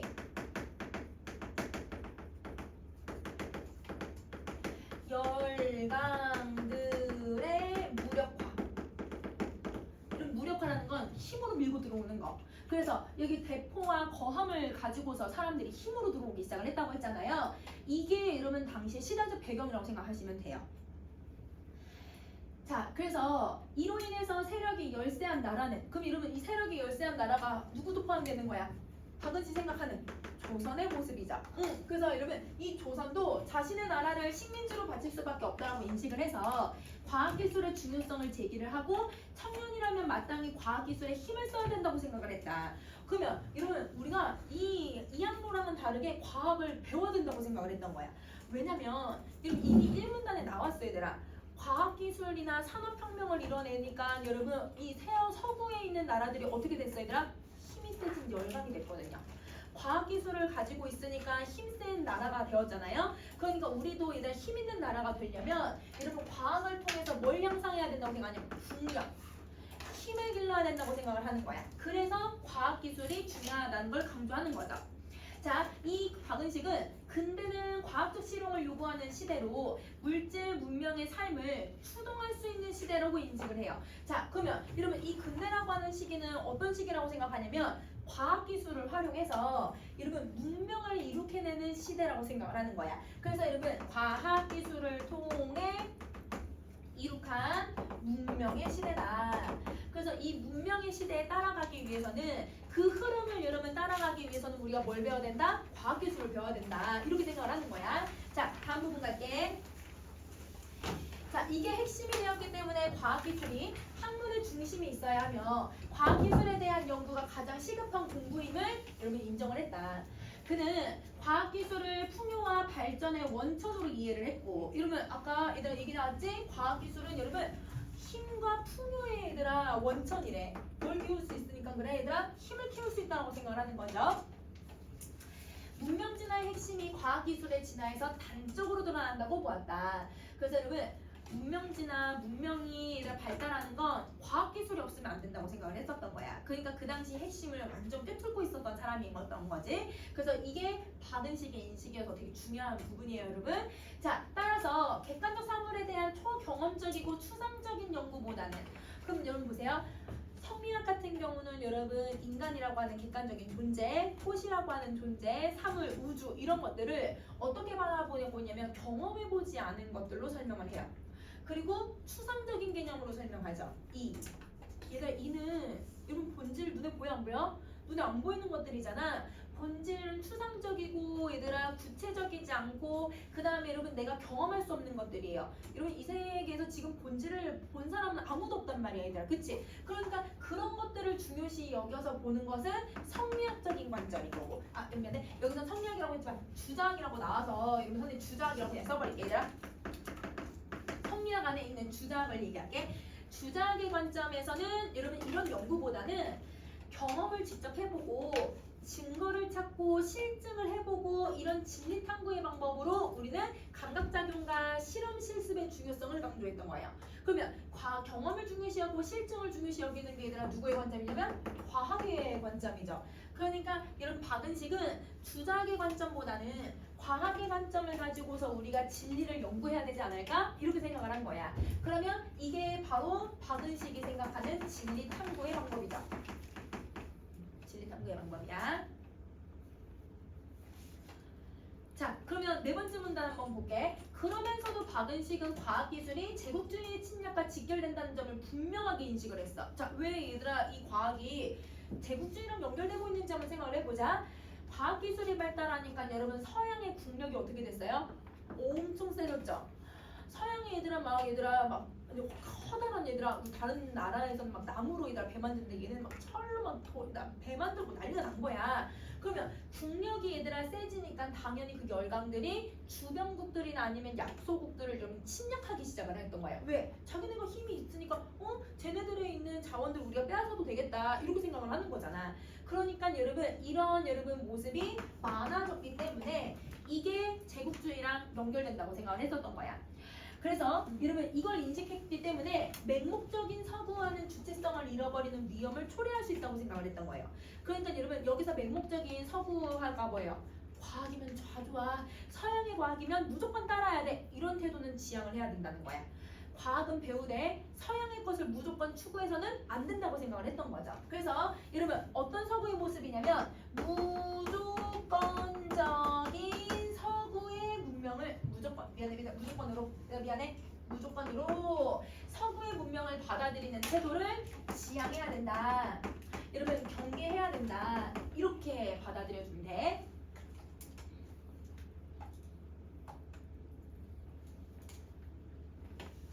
자, 그리고 이를 위해 인격을 수양할 철학이 필요하고, 그럼 여러분 수양은 해야 된다고 생각해요. 여러분 과학기술 배우는 것도 중요하지만 수양도 해야 된다고 생각을 하는 거예요. 그래서 이는 과학기술처럼 서양의 것을 가지고 와 수양할 건 아니고, 그러니까 여러분 정신 수양을 할 때는 과학을 가지고 올 게 아니고 서구의 것을 갖고 올 게 아니고 우리에게 있는 걸 중심으로 주체적인 것을 찾아야 된다고 생각을 했던 거예요. 그러면 왜 우리의 것을 여러분 따라야 될까요? 우리의 주체성을 잃으면 안 되거든요.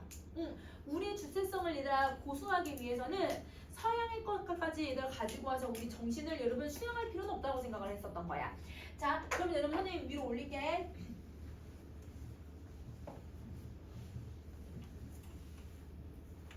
자, 박은식은 여러분 그 답을 우리 스스로에게 찾고자 했다.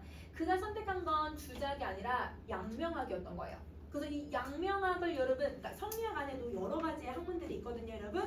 그 안에서도 양명학을 가지고 와야 된다고 생각을 했던 거야. 근데 조선시대의 대부분은 주작을 중심으로 우리가 공부를 했다면 양명학을 배우려고 했다. 그는 밀려오는 서구의 문명에 대응하기 위해서는 누구나 쉽게 받아들일 수 있는 민중적인 이론 체계가 필요하다고 생각했어요.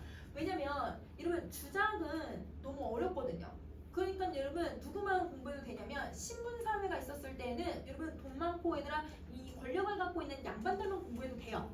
왜냐면 피지배층인 여러분 시민들은 여러분 어떻게 평민들은 그거 따르면 되거든.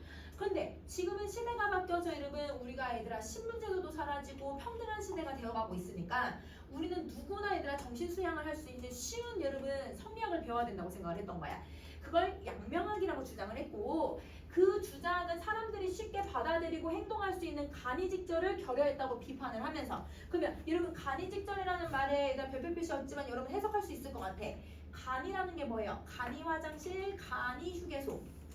쉽게 만들어내는 간단한 곳이라는 뜻이잖아, 얘들아. 간단한 걸 여러분 직접적으로 말하다라는 뜻이거든. 간단하고 직접적으로 얘기하는 게 없다라고 생각을 했던 거야. 그러면 주작은 그러면 어떤 성격을 가지고 있는지 여러분 정리 한번 해볼게. 주작의 성격은 여러분 아까 위에 나왔듯이 추상적이죠. 복합적이에요. 근데 이 주작을 여러분 이 사람 박은식은 어떻게 생각했냐면 박은식은 실천적인 입장으로 한번 본다면 여러분 어려운 걸 실천하기가 쉬워요, 어려워요? 이 어려운 걸 실천하기가 되게 어려워요. 그래서 실천이나 사람들이 여러분 이해하는데 어려움이 따를 수밖에 없다 이렇게 생각을 한 거야. 그래서 박은식이 비판을 하게 된 거죠. 자, 그래서 누구나 쉽게 실천하기 위해서는 어렵고 복잡하지 말아야 되고, 그가 주목한 건 누구나 가지고 있는 양지라고 생각이 됐어. 그럼 여러분 양명학에서는 인간이면 누구나 양지를 가지고 있다고 생각을 한 거예요. 그 양지라는 건 끊임없이 흐르면서 문제와 현실의 문제와 조우하고 그 문제 속에서 항상 막히지 않는 알미라고 생각을 했던 거예요. 여러분 이게 그러면 여러분 뭐예요, 여러분? 양지의 여러분 정의죠. 양지라고 하는 건 여러분 어떤 문제가 발생했을 때 그 문제를 여러분 우리가 해결할 수 있는 힘이라고 생각을 하는 거예요. 여러분 우리가 인생을 살다 보면 되게 다양한 문제에 직면할 수 있죠. 뭐 경제적인 문제일 수도 있고, 아니면 내 어떤 여러분 정체성에 대해서 여러분 내 가치관에 대한 여러분 문제가 있을 수도 있고, 아니면 내가 살아가면서 여러분 뭐 신체적인 여러분 뭐 다쳐가지고 얘가 깁스하고 있어서 몸이 불편할 수도 있는 거고, 아니면 여러분 직장에서 여러분 사람들이랑 원만한 관계를 형성하지 못할 수도 있는 거고, 뭐 이런 식으로 우리가 살아가면서 다양한 문제를 직면하게 되잖아. 그 직면할 때마다 우리는 그 문제를 해결할 수 있는 힘을 혹은 그 알을 우리 몸에 가지고 온다는 거야. 이때의 알미라는 건 지식을 얘기하는 게 아니지. 이 사회를 어떻게 우리가 헤쳐나갈까? 이 문제를 해결할 수 있을까? 이거는 우리 몸 안에 있는 경험적인 것들이야. 그러면 이런 것들을 양지라고 하는데, 이 양지는 여러분 따로 배우지 않아도 우리 몸속에 가지고 있는 거죠. 그래서 그 양지를 계속 수양을 잘 시켜준다면, 즉 양지는 고정된 어떤 고정되어 있는 지식이 아니라 그때그때마다 무엇이 옳고 그른지를 판단해 가면서 현실과 현상에 따라 옳은 일을 추구하는 능력이라고 생각을 하는 거야. 그러니까 어떻게 하면 우리가 살아갈 건지를 계속 판단하면서 살아가는 걸 양지라고 하는 거예요. 그러면 양지의 정의 나오지만 이것도 양지의 뭐야 얘들아? 정의야. 계속 양지에 대해서 설명을 해주고 있는 거지. 따라서 과학기술에 대한 수용 역시 양지를 중심으로 한 기준에서 벗어나지 않아야 돼요.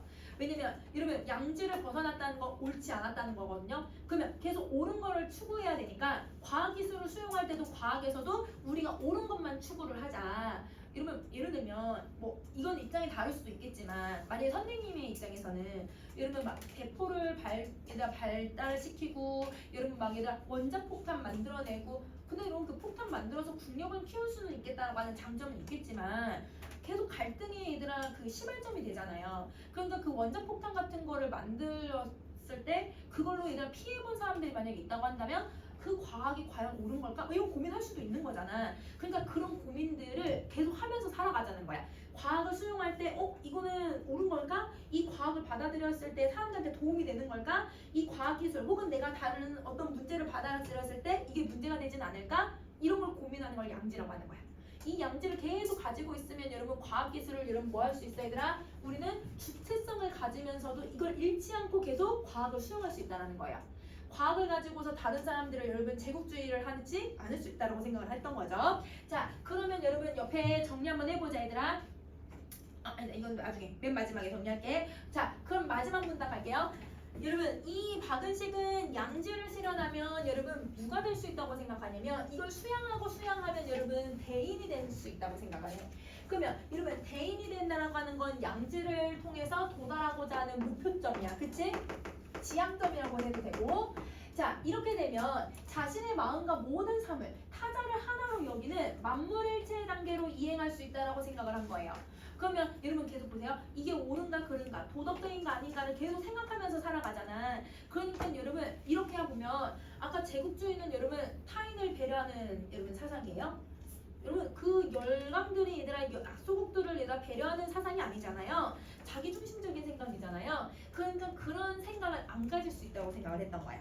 그래서 만물일체가 되면 내가 상대방을 이해할 수 있고 상대방도 나를 이해할 수 있는 사상이 된다고 생각을 하는 거야. 왜? 나만 양지를 갖고 있는 게 아니라 상대방도 양지를 가지고 있잖아요. 그래서 이런 단계가 왜 필요하다고 생각을 하냐면 그 이유는 여러분 우리 정리할 거야 얘들아. 그 이유는 여기 아래다 단계 도덕성이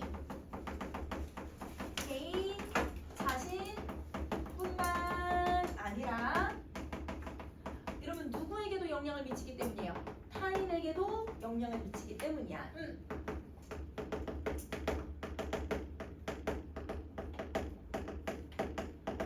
이렇게. 그래서 이 도덕성을 계속 키워가고 이게 옳고 그름을 따져가다 보면 우리는 여러분 타인에게까지도 배려하면서 살아갈 수 있다는 거죠. 자, 이거는 궁극적으로 자신의 양지가 타인에게까지 미침으로써 근데 여러분 타인도 타인의 양지가 누구에게도 영향 미칠 수 있을까? 나한테 영향 미칠 수 있겠지? 그래서 도덕성이 타자에게까지 발현이 되는 거예요.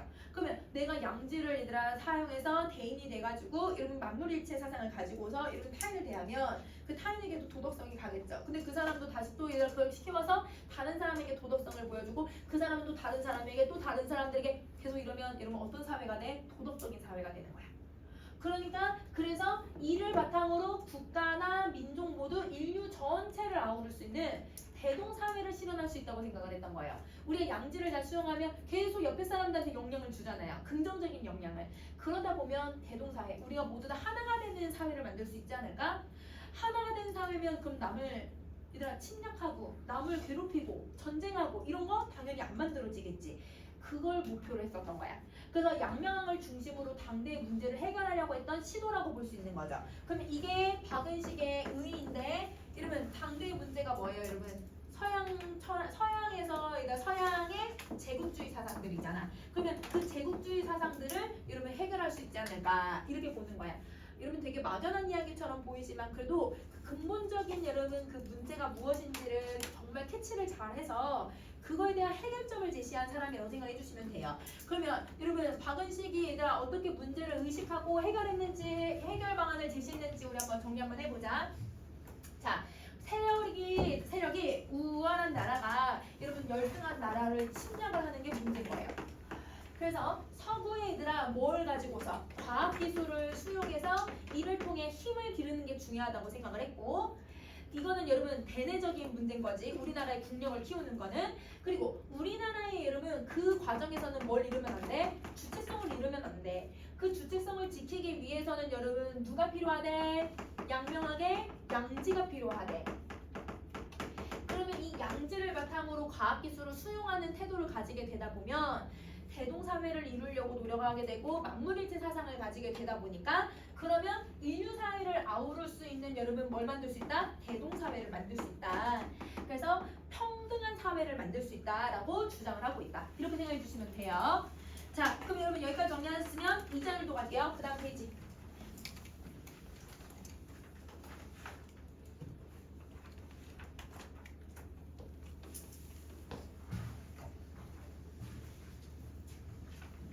자, 보자.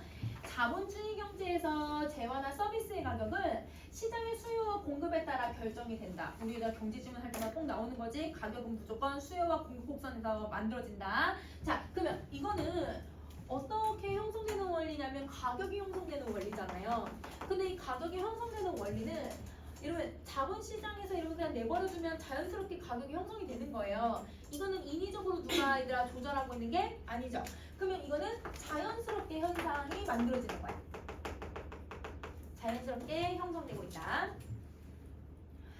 그러나 때때로는 정부가 어떤 특수한 목적을 달성하기 위해서 직접적으로 재화나 서비스의 가격에 개입을 할 수도 있다는 거야.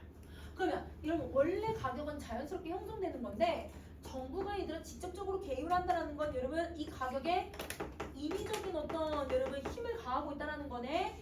자연스럽게 형성되는 게 아니라 인위적으로 가격이 형성되고 있다는 거야. 자, 근데 우리나라의 경우는 헌법에서 국가는 적정한 소득을 분배해야 되고 이걸 유지해야 되고 그러니까 여러분 이렇게 분배를 유지하기 위해서 이런 특수한 목적을 가지고서 가격 형성에 일단 개입을 할 수 있다는 거예요. 예를 들면 갑자기 얘들아 생필품의 가격이 너무 오른다고 한번 생각을 해봐. 그러니까 얘들아 막 칫솔이 막 얘들아 하나당 얘들아 막 5,000원 내고 막 7,000원 돼. 그 다음에 얘들아 화장지 얘들아 그 막 24월짜리가 얘들아 한 만 얼마 이렇게 하거든요. 근데 그게 막 얘들아 4만원 5만원 한다고 생각해봐. 애기 귀저귀 원래 비싸긴 하지만 애기 귀저귀 얘들아 생필품이거든요. 애기 귀저귀들 얘들아 그거 얘들아 더 2배 3배가의 가격이 된다고 생각해보세요. 이러면 이 애기들 먹는 분유가 비싸긴 하거든요. 막 4만원 이렇게 한 통에 4만원 하긴 하지만 근데 그게 지금 옛날부터 지금까지 가격이 거의 변하지 않아요. 가격 계속 유지하는 상태거든요. 근데 여러분 이 가격이 막 9만원 된다고 생각해보세요. 여러분 만약에 소득에 대한 좀 별로 되지 않는 사람들의 집에서는 생필품을 살 수가 없잖아요. 그러면 이 사람들의 생계에 문제가 생겨버려요. 그러면 소득 분배를 유지하기 위해서 이런 생필품의 가격에는 이건 정부가 개입할 수 있다는 거야. 그래서 정부가 가끔씩 얘들아 생필품 사재기 현상이 일어날 때 그때 이러면 정부가 그걸 조절을 하기도 하거든요. 인위적으로. 그러면 이런 목적에 의해서는 여러분 할 수 있다는 거예요. 자, 그리고 시장의 지배나 경제적 남용을 방지하기 위해서 여러분 그런 목적에 의해서도 가격을 얘들아 조절할 수 있다고 얘기해요. 그럼 이 두 번째는 여러분 어떤 거라고 생각하면 독과점 같은 거라고 생각하시면 돼요. 독과점 같은 건 여러분 내가 시장에 하나밖에 없으니까 내 마음대로 가격 뭐 올려도 되잖아. 그 독과점 같은 것들을 방지하고 있다고 생각해 주시면 돼요. 그러면 이런 목적에서는 인위적으로 가격을 형성할 수 있다. 그래서 이런 관련 규제와 조정을 여러분 어디에서 적용하는 거야? 헌법에서 정하고 있다는 거야. 법에서 정하고 있는 거예요. 그래서 최고가격제와 최저가격제는 정부가 가격을 규제하고 조정하기 위해서 사용하고 있는 대표적인 방법이래. 그러면 여러분 가격을 여러분 이 조절하는 방법은 여러 가지가 있지만 이 두 가지가 대표적이라는 거지. 그럼 이 두 가지는 여러분 뭘 하려고 하는 거냐면 저 특수한 목적을 위해서 사용되는 방법이라고 생각하시면 돼요. 자, 그 다음에 여러분 그런데 자유주의 경제학자들은 경제학적 관점에서 최고가격제랑 최저가격제가 비효율적이라고 생각을 한대. 여러분 이렇게 보면 여러분 뭔가 정부가 뭔가 얘들아 누군가를 위해서 얘들아 이걸 해주고 있으니까 그러니까 이거 좋은 거 아니야? 이렇게 생각할 수도 있는데 이게 비효율적이라고 생각을 한대. 그 근거가 뭘까? 그러면 여러분 질문이 나오면 여러분 선생님이 다음에 나올 내용이 무조건 나온다고 했죠. 그러면 그 다음에 나올 내용은 최고가격제랑 최저가격제가 왜 비효율성을 가지고 있는지 어떤 역량들이나 문제점에 대해서 얘기하겠다는 거야. 그러면 여러분 이거가 왜 비효율성을 갖는지를 생각을 해주셔야 돼요. 이 답을 할 수 있어야 돼. 자, 그러면 여러분 우리 위로 올려보자. 여러분 그래프는 선생님이 나중에 다시 한번 정리할 거고 아래는 본문 먼저 한번 볼게요. 두 번째 문단. 가격 상한제라고 불리는 최고 가격제는 여러분 시장 균형 가격보다 낮게 가격의 상한선을 설정하는 제도예요. 이러면 최고라고 해서 높게 설정한다고 하면 이거 오해하면 큰일 나. 반대 개념이야. 이러면 최고 가격제는 이러면 이거를 시장 가격보다 낮게 형성하는 거야. 반대야. 일단 최고가 낮다라는 의미를 가지고 있어. 최고 가격제에 일단 정의가 들어가고 있는데요. 그리고 가격 하한제라고 불리는 최저 가격제는 얘들아 최저라고 해서 얘들아 낮다라고 생각하면 안 돼. 시장 균형 가격보다 높게 설정하는 걸 최저라고 얘기를 해요. 그러니까 이러면 돈을 여기 이상까지는 절대 받으면 안 된다. 이게 얘들아 마지노선이다라는 의미로 최저라고 생각하면 되는 거야. 그러면 이 최저 가격제는 여러분 하한선을 여러분 높게 설정하는 거다. 그러면 이건 정의. 자, 시장 균형 가격이라는 건 완전 경쟁 시장에서 수요 곡선과 공급 곡선이 교차하는 지점, 즉 수요량과 공급량이 일치하는 지점에서 형성되는 가격이라고 보면 된다. 그러면 여러분 이 시장 균형 가격은 시장 가격이랑은 좀 달라. 여러분 시장 가격은 그냥 수요 공급 곡선에서 만나는 거라면 여러분 시장 균형 가격은 여러분 이게 중요해. 무슨 시장? 완전 경쟁 시장에서의 가격 형성이 되는 걸 시장 균형 가격이라고 해요. 그러면 여기서 여러분 이 경제에서 가격이 형성되는 원리랑 비슷한 게 뭐냐면 자본주의 경제에서 일어나고 있는 모습이랑 좀 비슷하죠. 자본주의도 아까 1문단에서 수요 공급 곡선 만났을 때 여러분 얘도 완전 경제도 수요가 공급 곡선 만났을 때 그러면 이게 자본주의 경제에서 가격이 형성되는 원리와 유사하다. 이렇게 정리해주면 돼. 자, 정부가 최고 가격대와 최저 가격대를 시행하게 되면 소비자 잉여와 생산자 잉여의 변화가 생겨요. 여러분 이걸 하면 이렇게 된대. 여러분 이거 뭐야? 원인, 결과지. 자, 소비자가 해당 재화나 서비스를 구매하기 위해서 최대로 지불할 용의가 있는 금액에서 실제로 지불한 가격을 빼면 이 구매는 여러분 소비자가 얻는 이득이 생기는데 그 이득을 생산자 잉여, 소비자 잉여라고 해요. 그러면 여러분 소비자 잉여의 개념을 정리해버릴까 얘들아? 소비자 잉여는 어떻게 계산하냐면 내가 최대로 지불할 용의가 있는 금액에서 실제 지불한 금액을 빼시면 돼요. 최대 지불 용의 금액. 만약에 선생님이 여러분 컴퓨터를 산다. 여러분 선생님이 저번에 저 컴퓨터 하나를 더 샀거든요. 여러분 컴퓨터 하나 사면서 본체랑 모니터랑 다 해가지고 한 150만 원 정도 되는 거 사용 좀 높은 걸로 해야 되겠다. 이렇게 생각을 했거든. 그래서 봤는데 프로모션 기간에다가 막 이런 거여가지고 여러분 막 99만 원에 산 거야. 여러분 선생님 약간 얼마 이득을 본 거야? 이득을 본 건 아니지만 최대 지불 용의가 내가 한 150 정도 생각하고 갔는데 99만 원을 했으니까 내가 51만 원은 여러분 이득이 생긴 것처럼 느껴지는 거잖아요. 실제 내 돈이었긴 했는데 뭔가 돈을 본 것 같은 느낌이 들잖아요. 그러니까 그걸 이득이라고 표현하는 거예요. 여러분 내가 여러분 6천 원을 생각하고 얘들아 뭐 사려고 갔는데 가격이 4천 원이야. 그럼 내가 뭐가 생긴 것 같아? 2천 원 원래 내 돈이긴 하지만 2천 원 본 것 같은 느낌이 들잖아. 그래서 이득이라고 표현을 하는 거야. 이익이라고 표현을 하는 거거든. 그걸 소비자 잉여라고 해요. 자, 그 다음에 여러분 또 이거를 여러분 생산자 잉여라고 하는 애는 생산자가 시장에서 실제로 받는 금액에다가 생산자가 최소한 받아야겠다라고 생각하는 금액을 뺀 거예요. 그러면 생산자 잉여 정리해볼게. 생산자 잉여는 실제 받은 금액에다가 여러분 내가 최소 받고자 하는 금액이 있겠죠.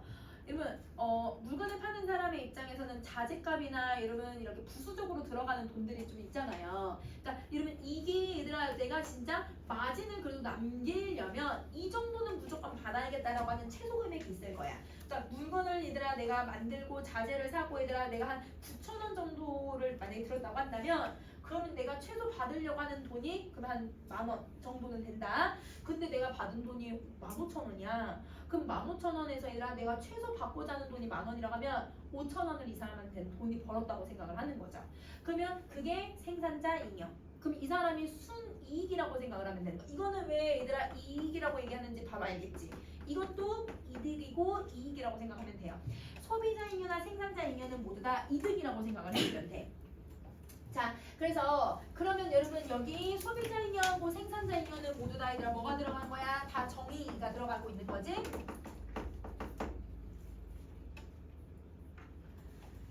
자, 여러분 선생님 위로 올리게. 그래서 여러분 그림은 이 시장 균형 가격 P0에서 형성되었을 때 소비자 잉여 ABC와 생산자 잉여 DEF를 나타낸 것이고 사회적 잉여는 소비자 잉여와 생산자 잉여의 합으로 A부터 F까지의 합을 모두 다 얘기한다. 그러면 여러분 사회적 잉여가 뭔지 정리해보자. 사회적 잉여는 누구하고 누굴 더한다고? 생산자 잉여하고 소비자 잉여를 더한대요.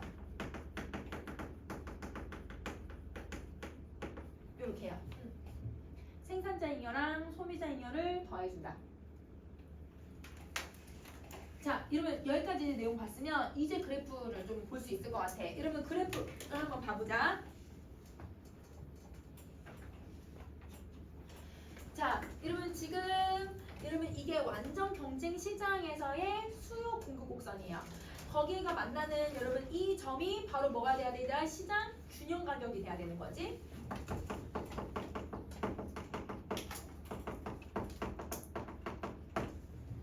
시장 균형 가격이 되고요. 자, 그 다음에 여러분 요게 여러분 P0이니까 이게 균형 가격이 설정이 된 거잖아. 그치? 그러면 이 균형 가격에서 여러분 자 만약에 여러분 내가 가격을 소비자야. 소비자가 얘들아 이게 1,000원이 물건인데 내가 한 2,000원 생각하고 갔어. 그러면 가격이 얘들아 2,000원이라고 생각하고 간 거야. 2,000원 정도 지불할 거라고 생각했는데 1,000원이었으니까 얼마에 얘들아 이걸 본 거냐면 이득이 이 정도는 생겼다고 생각을 하는 거예요. 그 다음에 여러분 소비자의 입장도 여러분 여기에 500원에 얘들아 물건을 팔아야 내가 이득이 보지 않을까? 최소 이렇게 금액을 생각한다면 1,000원을 받았으면 이게 여러분 뭐라고 하면 생산자 잉여라고 생각하면 돼. 그러니까 쉽게 말하면 시장 균형 가격의 윗부분은 다 소비자 잉여야. 그 다음에 여러분 생산자 잉여는 시장 균형 가격의 아랫부분이라고 다 생각을 해주면 돼. 그러면 이렇게 본다고 했을 때 여러분 우리는 여러분 어떤 사람은 여러분 가격이 이 정도여도 지불할 용의가 있는 사람도 있을 거고 가격이 이 정도는 돼야 얘들아 내가 팔 수 있겠다라고 생각하는 사람도 있을 수 있잖아. 그러니까 여러분 이게 여러분 생산자 잉여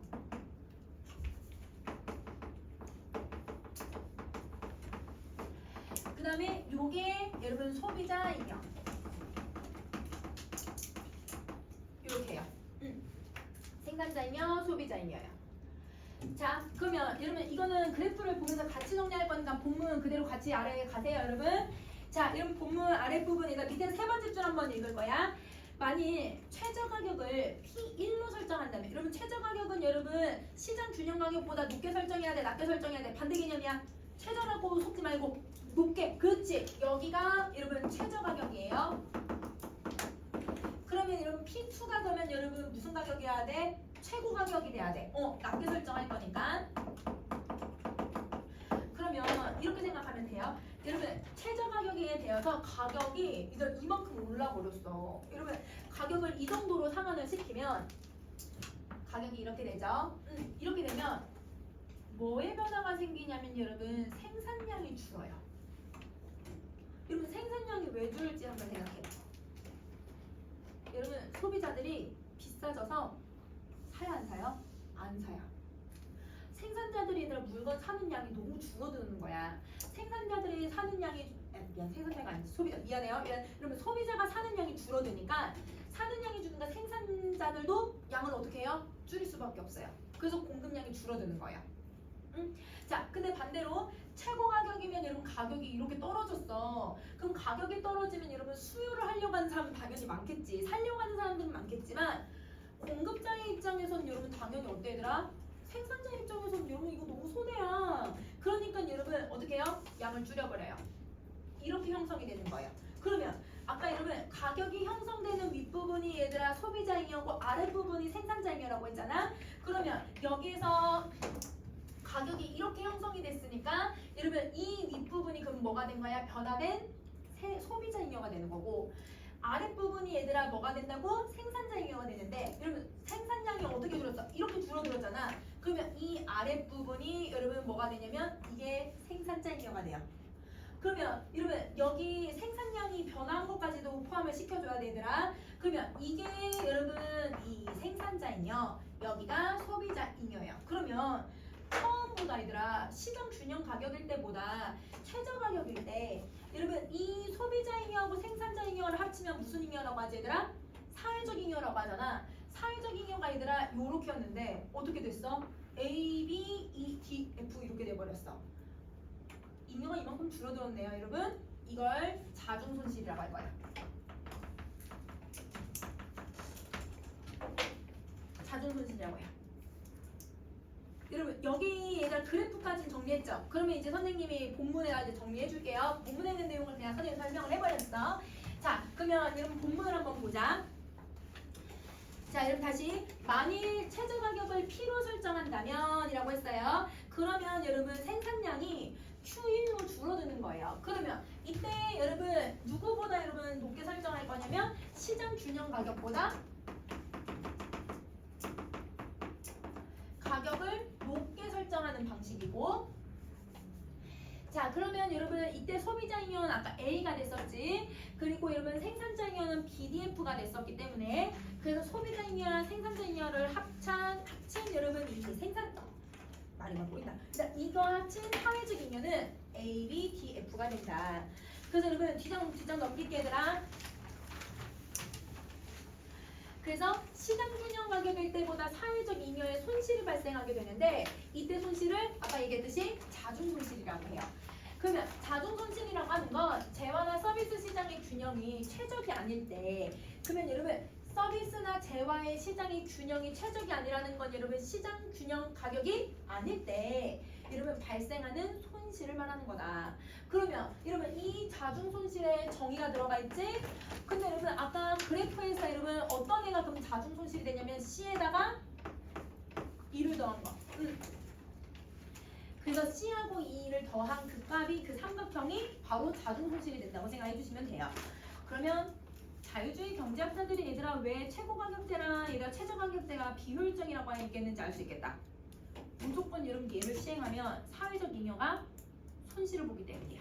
그래서 여러분 앞에 아까 1분단에서 여러분 재용 정리했던 거 있었지? 여러분 1분단에서 왜 이걸 비효율성이라고 얘기할까? 그럼 여러분 자유주의 경제학자들이 비효율성이라고 얘기한 근거는 이 얘들아 자중 손실이 발생하기 때문인 거예요. 그래서 최고랑 여러분 최저를 사용을 했을 때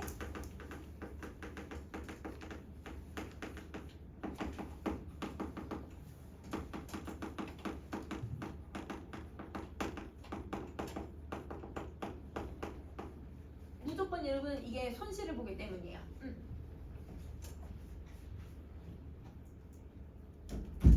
최고 최저 사용 시 여러분 사회적 잉여의 손실을 보게 된다. 그러니까 여러분 이게 사회적으로 봤을 때 돈을 더 벌어야 되는데 그게 줄어든다고 생각을 하니까 이득이 줄어든다고 생각하니까 그러면 여러분 뭔가 다른 이제 경제적인 문제점이 발생한다고 생각을 하겠죠. 자 그러면 세 번째 문장 할게요. 자유주의 경제학자들은 정부의 가격 규제가 목표한 성과를 달성하지 못할 수도 있고 그 목표를 달성하더라도 부작용이 있을 수 있다라고 주장을 해요. 근데 여러분 가격 규제를 하는 목표가 뭐였어? 아까 소득 분배 유지. 그 다음에 얘들아 독과점 같은 거 얘들아 방지 이거 있었지. 그러면 여러분 앞에서 얘들아 특수한 목적이라고 얘기했던 거 있죠. 그걸 여기서 다 적을게요. 그래서 여러분 특수한 목적에다가 일단 번호 아마 2개 이렇게 표시해줬을 거야. 그거라고 생각하면 돼.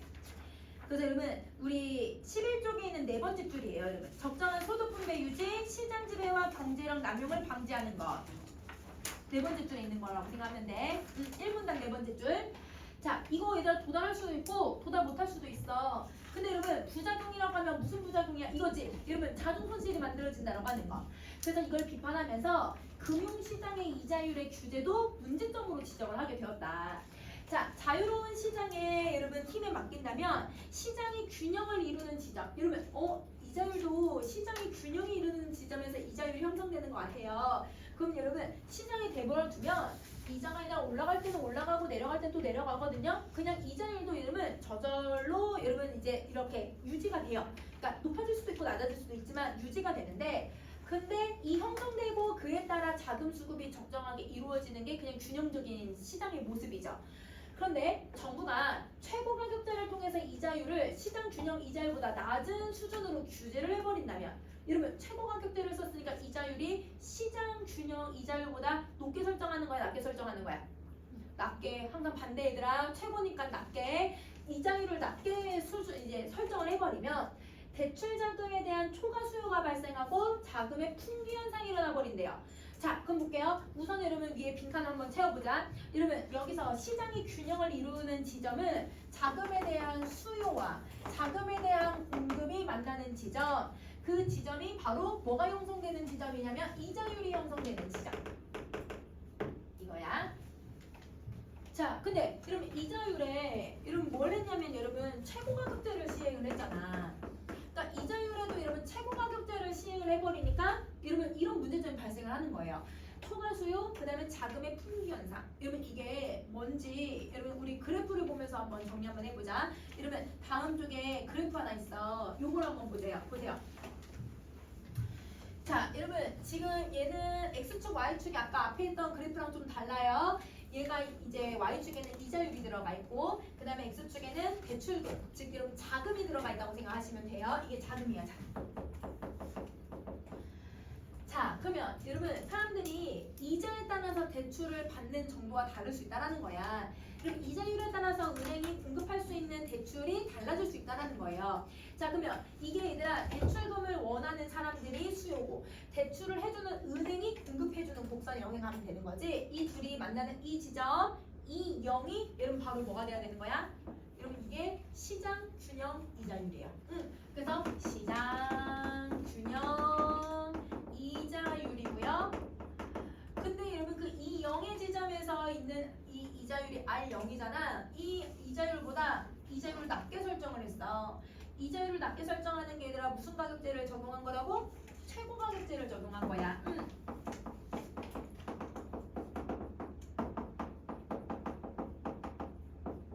이자율이 낮아진 거예요. 그럼 자, 이자율이 얘들아 이렇게 낮아지니까 여러분 보세요. 대출금을 여러분 원하는 사람들이 이자가 싸니까 대출을 원하는 사람이 많아지는 거예요? 줄어드는 거예요? 많아졌어 얘들아. 그치? 왜냐면 수요의 공급 곡선이랑 봐야 되잖아. 그치? 그 대출을 원하는 사람들이 너무 많아지는 거야. 그래서 이걸 아까 본문에서 뭐라고 얘기했어? 초과 수요 현상이 일어난다고 했지. 이게 초과 수요예요. 너도 나도 대출을 받으려고 하는 거야. 이자가 높으니까. 그런데 이러면 너도 나도 이자를 얘들아 다 낮으니까 막 대출해줘라 하면 은행은 대출을 많이 해줄 수가 없어. 왜냐면 은행이 가지고 있는 자금이 있잖아. 은행의 자금이 얘들아 한정적인데 이 사람한테 대출해주고 이 사람한테 대출을 해줄 수 있는 게 아니에요. 그러니까 은행은 이러면 사람들이 너무 많이 원하니까 대출을 줄여야 되겠다고 생각해요. 그러니까 이러면 대출 이 공급 곡선이 얘들아 은행이 공급을 해주는 양을 어느 정도 돼버린가 줄여버린다는 거야. 그러면 여러분 자금이 무슨 현상이 일어나 버리는 거야? 풍기 현상이 일어나는 거야. 귀해지는 거죠. 그래서 이게 바로 자금 풍기예요. 그러면 사람들은 여러분 대출을 수요를 원하는 사람들은 늘리려고 하는 거고 은행은 어떻게든 줄이려고 하는가 이렇게 생각을 해주면 되는 거야. 이게 아까 나왔던 질문 내용이야.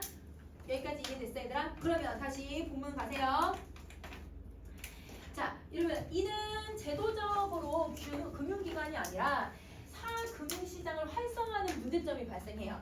그러면 너도 나도 대출을 원하는데 은행은 대출을 안 해줘. 그러니까 은행에서 대출을 안 해주면 여러분 대부업체를 가는 거죠. 막 얘들아 우리 막 3금융, 4금융 같은 이런 데 있잖아. 그런 데로 사람들이 가버리는 거야. 왜? 거기도 이자가 싸거든.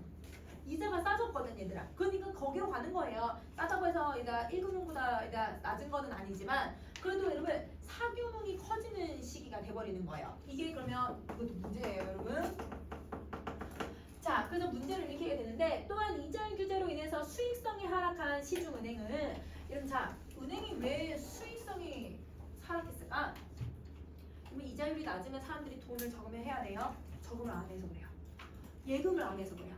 여러분 돈이 들어와야 예금을 해야 여러분 은행이 돈을 그거 갖고 얘들아 운용을 하잖아요. 그런데 수익성이 하락했다는 건 이자율이 낮아서 저금하는 사람들이나 예금하는 양이 많이 줄어들었다고 생각을 하면 되는 거야.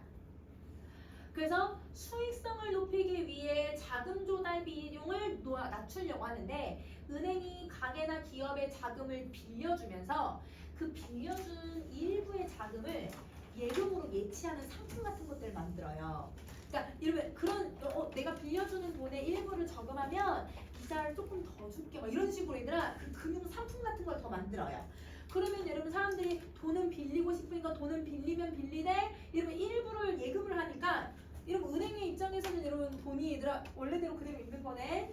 빌려주기도 하지만 일부는 저금을 할 수 있는 거네. 그러니까 여러분 은행은 왜 이런 행동을 하냐면 은행이 자금을 조달하기 쉽게 만들려고 한 거예요. 그러면 여러분 용이하게 만들었다.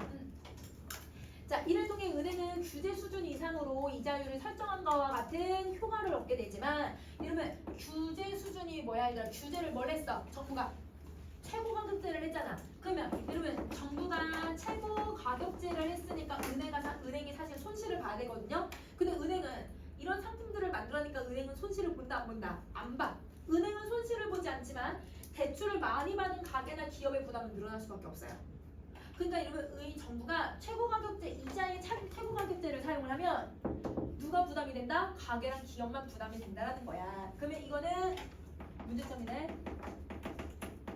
그러면 여러분 자유경제학자들이 왜 얘들아 이게 문제점을 얘기하고 있었는지 알겠지 얘들아? 여러분 이걸 그냥 여러분 가격에다 적용을 하면 여러분 자동 손실이 발생하는 거고요. 그 다음에 이게 이자율에다 적용을 하면 이자율을 높일 수도 있고 낮출 수도 있지만 낮췄을 때도 문제점이 생길 거고 높일 수도 있을 때 문제점이 생길 수도 있어. 높아질 때 어떻게 되고 있는지도 한번 여러분 반대로 한번 생각해 볼 수 있어야 돼. 자 그러면 여러분